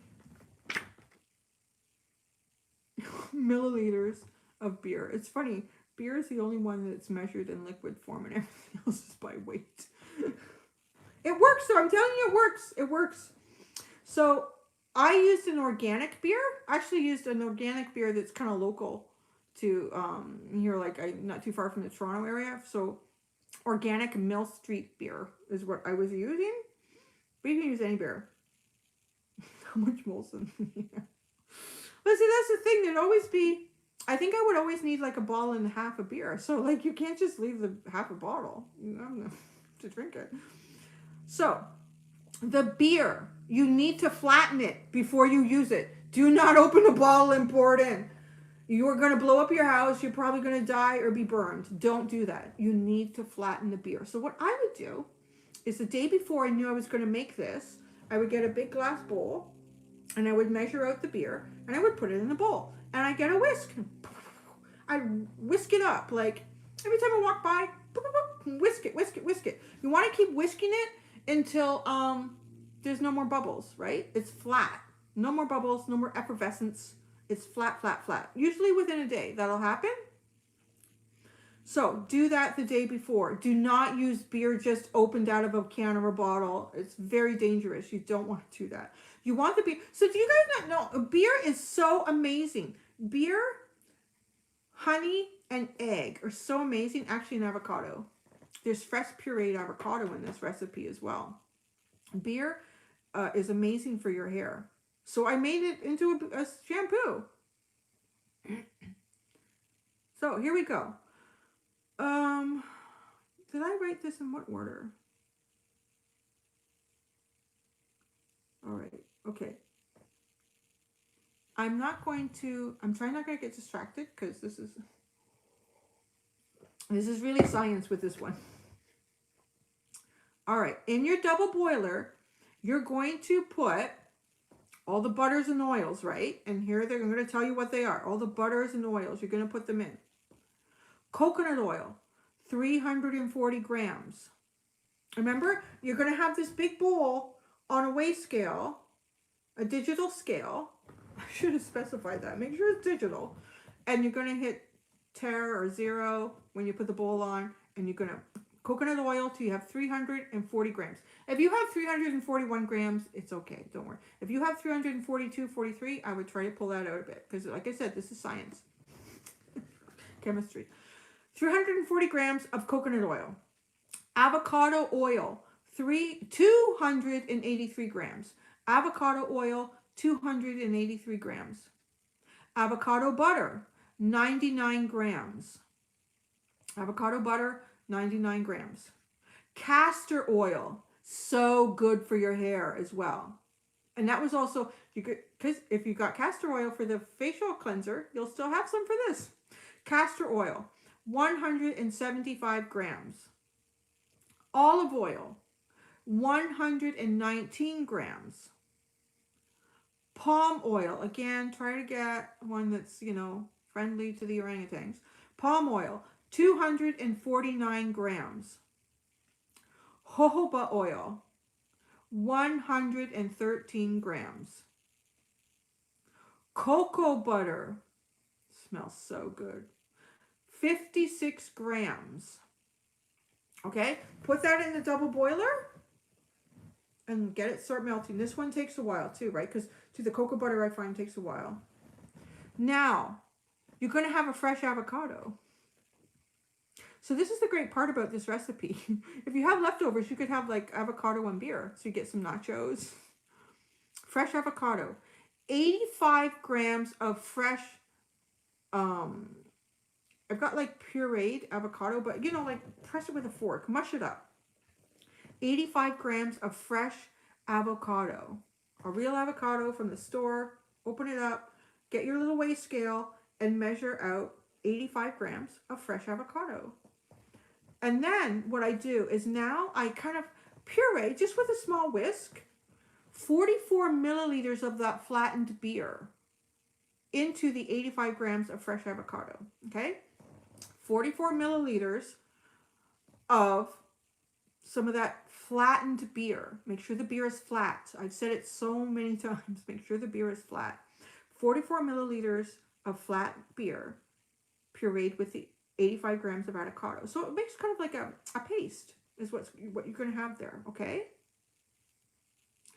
Now, put that to the side. Okay? All that's to the side. You've got your avocado mixed with the flat beer. And you've got all your butters and oils kind of melting. Check on them. Stir them. They're good. Now, you're going to do what is usually the water in the lye, but there's no water. It's the flat beer. So what you have left here is 414 milliliters of the flattened beer. You've got that in your, either stainless steel or glass bowl. Don't use plastic because plastic can melt with the heat sink. Particularly this one's going to get hot. You're going to put it in the sink or somewhere. You got your mask, your goggles. You can't drink. Oh, you don't want to drink the flat beer. You got to go in the fridge and get a fresh one. And then put on your big gloves, right? You're protected. You got the window open, maybe a fan on. You need 198 grams of lye, right? So now you've got another little bowl, and you've got that on the weigh scale, and you're measuring out 198 grams of lye. Okay, so you've got that in a little bowl, and then you've got a big bowl with the 414 mils of flattened beer. Now you're going to do what you did like when you learned how to make Bastille soap. You're going to start adding the lye to the flattened beer. Very slowly stir it. This puppy gets hot. It really does. There's a much bigger chemical reaction that happens with the beer and the lye than with just water and lye. And this one takes a while to cool down. This one actually, if I remember correctly, the beer in the lye gets quite hot. Hillbilly cosmetologist. I tell you, you gotta be a smart hillbilly to do this without blowing up your family. Now, I would put this in an ice water bath to try to cool it because it would get so hot. I don't know. I never ever did it with non-flat beer because it gets so hot with flat beer. So, I would actually take it out very carefully of the sink and put the stopper in the sink and put cold water in the sink and then put it back. And so the bowl is kind of sitting in cool water, right? And start to cool it off a little bit like that. You can do that or just wait it out, just wait it out. So, and then you're going to do what you did for making the Bastille soap at this point. Like there's nothing too different. You remember you still have that little, I call it like a little dish of fresh avocado and beer. That's off to the side. There's essential oils. Let me give you what those measurements are because again, those should be pre-measured and off to the side, ready to go in. I would not deviate too much from these essential oils because A, they're good for your hair and your scalp, and B, they cover up the smell of the beer. It stinks. When this soap is curing, it's stinky. It's stinky. Mm-hmm. Think about beer cooking for a long period of time. It's kind of stinky, kind of skunky. So the essential oils, 60 mils of rosemary essential oil, 50 mils of lemongrass essential oil. Don't go too high on that or it'll smell like furniture polish. Don't go higher than 50 mils of lemongrass essential oil. And then 50 mils of peppermint essential oil. There's no percentages.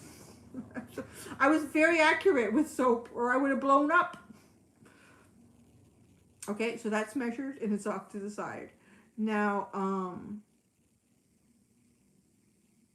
this one is the same. Once you get to like about 115,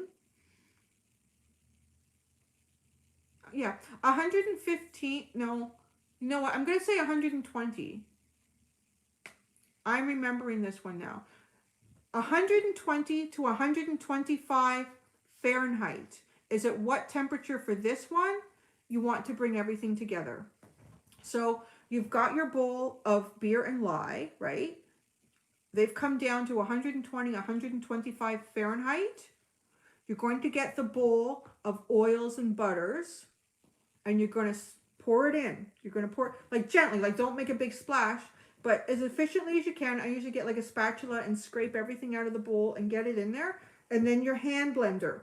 This one hits trace super fast. You're going to work fast. It hits trace really fast, and that's why I have the temperature up a little higher, because if you're lower than 120 it hits trace too fast. You can't work with it.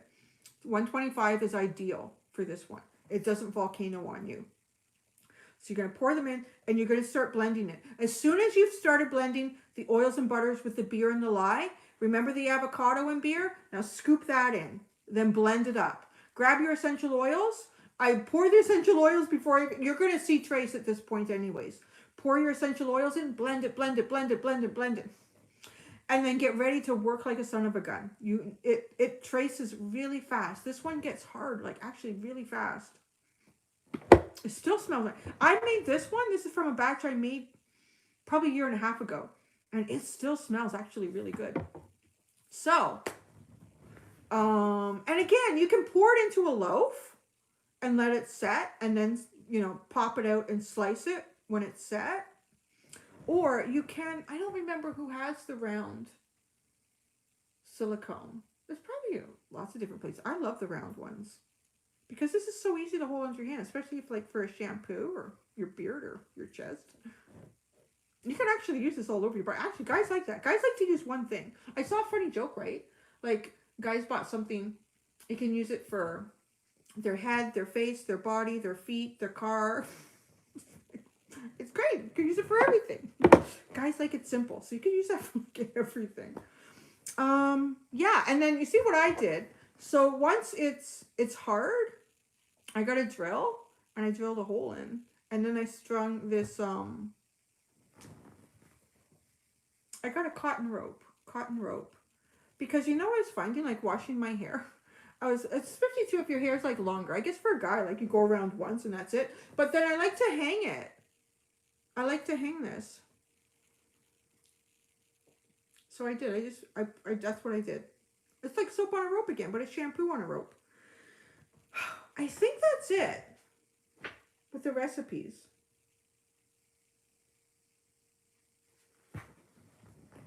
Oh, and I wanted to show you. Okay, so I talked about this place. They have a lot of great oils too, but this is really the only place I could get maracuja oil. And then New Directions. This place has a lot of stuff, but they don't have maracuja. Although I haven't been on their website in about a year. They didn't have maracuja then. They have a lot of essential oils. They have like pretty good prices.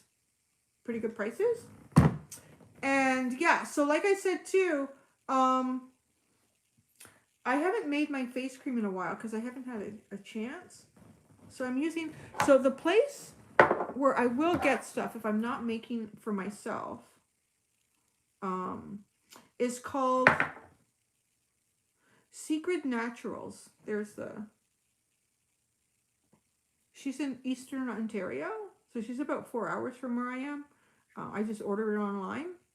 So I use her Flower Power Night Cream. I really like that one. I use her Starflower Face Cream. Actually, I think I need to reorder. Yeah, I need to reorder that one. It's all empty. And the Carrots and Roses Face Cream. Carrots and Roses Face Cream. Why do I have 3? Because I'm a bit of a diva when it comes to natural skincare. I don't know. Well, sometimes I just feel like too, like, I don't know, my face feels more dry than typical, so I might layer it up. One thing I will say about Secret is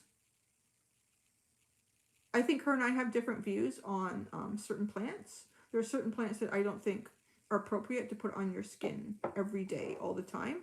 I'm talking about these 3 products because I feel very comfortable with the ingredients that are in them. There's nothing in there that I wouldn't put on my skin every day. And that's, yeah, where I get stuff. So if you're like, well, I just want something really natural. This is really natural. Like, she grows these plants herself. This is not a big corporation that, you know, is sourcing out this and that from all over the place. And she also has her own bees. So, yeah, like her beeswax is her own, all that stuff. Yeah, and that's what I got. I'm getting really tired, guys. How long has it been going on? Oh, my word. There, I did it. I wanted to do it. It's kind of like a Christmas present. And I thought, it seems like there's such valuable information for looking after your skin. And if it can help one person too, that Holy Grail cream with someone with eczema that's suffering with that, I'd feel great to know that it's taken that pain away from somebody or that irritation. And yeah, sitting here for too long in one spot. That's it, guys. I don't have to concentrate anymore. Do you have any questions? Any questions after all of that? Just remember. Remember what? I don't know anymore. It's all out of my head now. I don't to know it. It kind of started coming back going over these. That was really funny.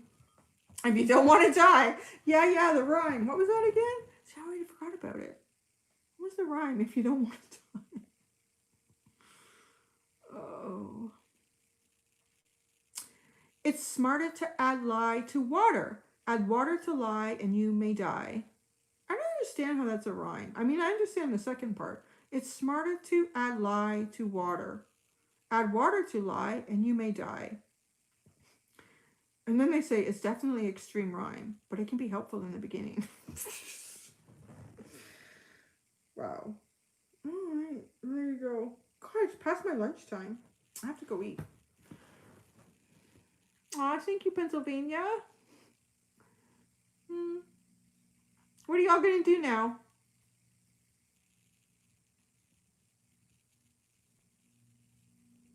Nothing?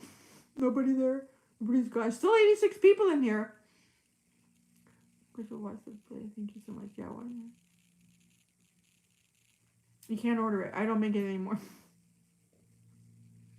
I might go have a nap because I woke up at the... Oh, Jesus, it's late where you are, Shtosh. Cooking lunch. Get some brunch. Oh, this, yeah, as soon as I'm done, I'm gonna process it and it'll stay on the website.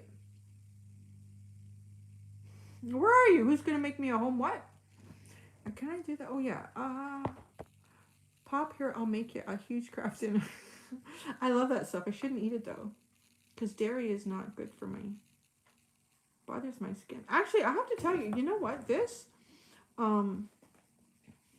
shampoo, the reason I actually started making this was because I was getting eczema on like the back of my scalp. It was getting really bad. This is like maybe 3 years ago. 3 or 4 years ago. Yeah. And then I finally discovered what it was. It was dairy. Dairy really, like, I can do dairy in small amounts here and there, but then I need to not do it for a long time. But I was just always eating it, and I guess it had built up in my system. And I think I finally figured out what it was. And I had some eczema in other spots. And I stopped taking the dairy and it cleared up everywhere except my scalp. And it was bad. And I tried so many different things and nothing would work. And I remember thinking, you know what? I'm making everything else for me. And it's helped my skin so much. Why can't I make a shampoo? Why can't I do it? Right? Like that's so Aries. Like, I'm gonna do it. Nobody tells me I can't. See, if nobody told me I can do it, I'm gonna do it. So I just researched what were the best products for your scalp and your hair, and the beer and the avocado got in there, and all the other ingredients. And do you know, within a week of using this, my eczema was gone and it's never come back. So, bang. Mic drop. Boom. There. Oh, Lush. Oh, I can't walk past those places. They give me such a headache. It's so strong. I would not make crystal meth. Oh my gosh. Why you don't sell them anymore? Okay, so why I don't sell this stuff anymore is when I started doing this. I'll tell you the whole story. So I got inspired to make my own natural hand cream. Because when I had my son, someone gave me, it might have even been my mom, someone gave me this goat's milk hand cream. And I loved it. It was supposed to smell like cedar wood. Oh, it smells so nice. And I think, yeah, it was all finished. And I looked on the back of the bottle because I thought, oh, I want to reorder this. And when I looked on the back of the bottle, I was shocked that there was nothing natural in it, because it kind of touted itself as being natural, you know, like one of those misleading labels. I felt so cheated. I thought, damn them. I've been putting shit on my skin. They tricked me. So then I thought, I'm going to see if I can make my own. So I made my own hand cream, and that's where this started. And then I think I shared it with friends and family for like Christmas time or something. Here, I was like, wow, this is great. And then it expanded from there. So that started. The initial idea of this probably started 9 years ago. And then I want to say maybe about 3 years of research and development, I came up with these products. And I was actually doing really, really well. But here's the kicker. When you're doing anything with skincare, is the insurance. It's not easy to find a company that will insure you for skincare. Like, none of the typical regular insurers will. Or they will, and it's astronomical. Like, I'm not paying $10,000 for insurance. Are you crazy? So then I did find, so if you do want to, gosh, who was it called? I found a company that did provide insurance for skincare. I want to say, I think they were out of British Columbia. Like one of the provinces here in Canada. And they typically provided for, I think, people that were selling like homemade candles and that sort of thing. I can't remember the name of the place. Yeah, they were selling, but they did. So they provided, they specialized in it. So it was much more affordable.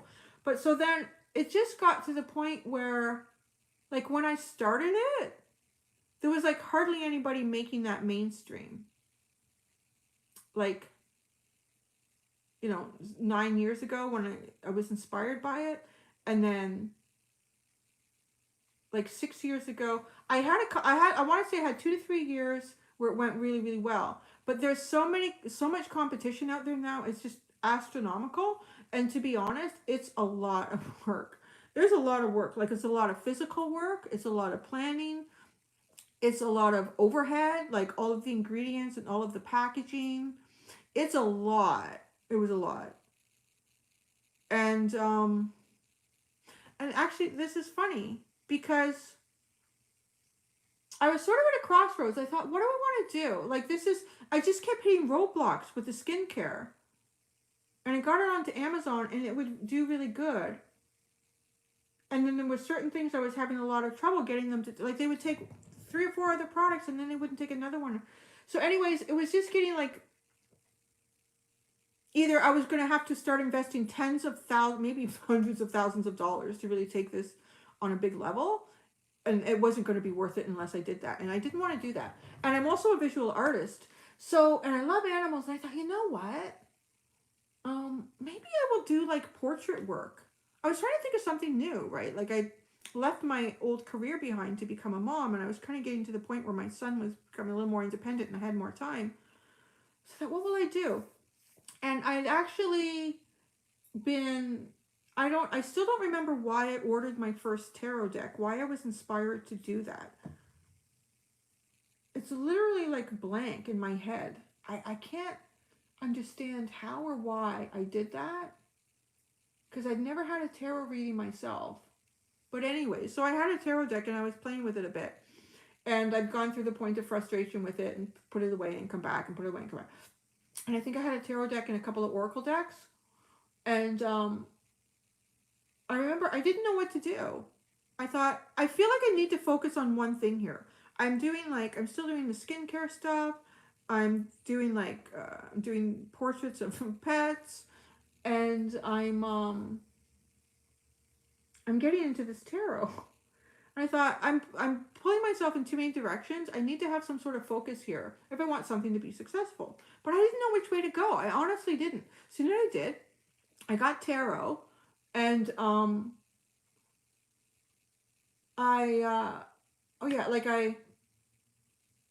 said, okay, pentacles will represent drawing animals. Cups will represent the skincare. Swords will represent tarot, and I don't know if I had wands for just something I don't know about. So I literally left it up to the universe, to spirit, to the tarot cards. What should I focus on? And then I think I put out, I don't know, like 20 cards, and I was going to count how many cards pointed me to tarot, how many cards pointed me to drawing, how many cards pointed me to continue with the skincare. And it was overwhelming, the tarot. I think I did it twice because I thought, that doesn't make any sense. I barely have any experience with this. So it kept telling me the tarot. I thought, well, shit. I asked, so I'll do it. So I put everything else aside and I thought, I'm going to do this. But I didn't do it like thinking, well, this is going to become something. It was more just developing my own intuition and like a hobby. And then I brought it to YouTube. So I was doing it first. I found a Facebook group called Learn to Read Tarot because I tried to find as many different avenues to continue learning tarot reading and divination that I could. So I could find, okay, that doesn't resonate with me. Oh, I like that technique, or I like that interpretation. And I was doing free tarot readings on Learn to Read Tarot Facebook group. And there was some crazy stuff coming out for people. It was like, wow, I mean, this is working. There's no way I could just make that up. Like, some of the stuff was so specific and accurate and out there. So I thought, oh, well, how can I continue to expand? Like, you run out of friends and neighbors. So then I think that's when I already had a YouTube channel, but I never did anything with it. Because it'll tell you how long this channel, like, this is it. I only been doing this for, is it 1 year and 3/4 maybe? It's not 2 years. But the channel's been around longer than that. And I never did anything with it. And I thought, well, I have this channel. I'll just do some pick-a cards and see what happens. And this thing exploded. I was like, wow. So that's what I do now. Like, and then I was doing private readings through here. But now I'm so busy. And now I'm getting tired. I got to go eat something. But so that's kind of the whole story of how this got left behind. But I will never go back to any kind of store-bought skincare. I really feel like it's no different than eating cheesies and Pringles all the time. Not that I don't like to eat cheese and Pringles, but yeah. Because you have to feed, your skin is the largest organ on your body. You have to feed it. And it's absorbent. It absorbs.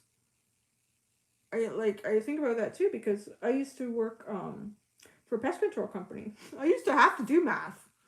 Oh, I used to have to really study for those tests, for those ministry tests. But because yeah, like I was very familiar with absorption rates of chemicals, cholinesterase effects, all sorts of stuff to do with chemicals and how like your skin absorbs so much. It's absolutely phenomenal. So yeah, you have to feed your skin. I need a nap. I'm all done, guys. I could just go on and on and on, but I'm running out of steam. 21st of July, 2017. What's that? What's that?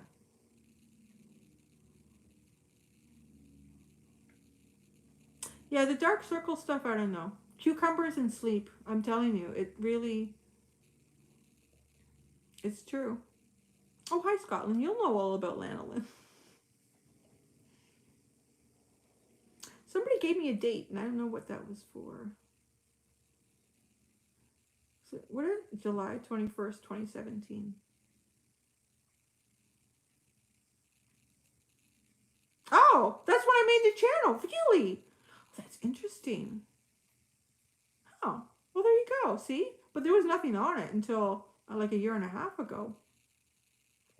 July 21st, 2017. 7, 10. I'm too tired to do numbers. All right. I'm going to go now. Ashutosh needs to go to bed. I need to have lunch and a nap. Yeah, what you put in your body too really affects your skin.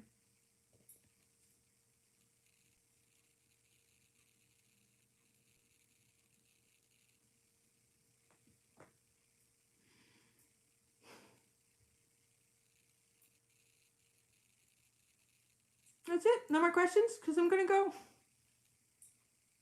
Still 100 people in here. It's amazing. You guys have stuff to do. Oh, rosehip oil is great. Things like red skin, rosacea. Like that stuff is tricky. I'm really gonna say like that stuff is tricky. The dark circles, the brown spots. Like I even have like, it's just like sun. I don't know. I just like to think that that's kisses from the sun. What are you gonna do? I shared all the ingredients in here, guys. Yeah.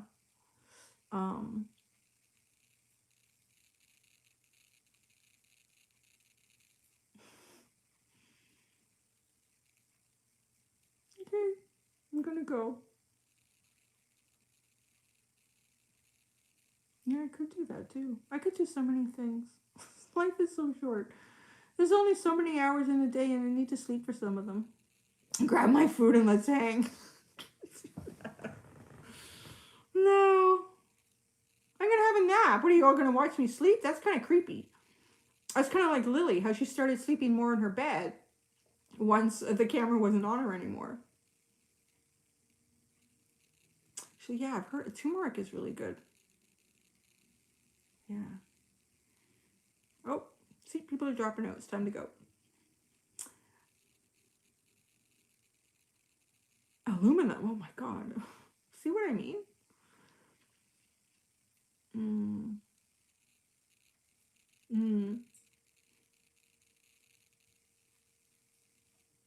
We'll talk about the dental device when I'm correcting. So, do you see there's a gap being produced here? It's pulling these teeth forward.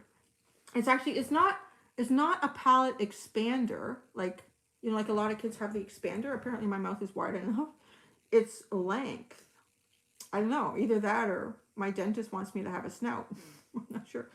I think it's actually, it's going. It's, this side is a little slower to move. You can see it. There's a thing up there. I touch it. It puts pressure. It's causing my palate to pull forward.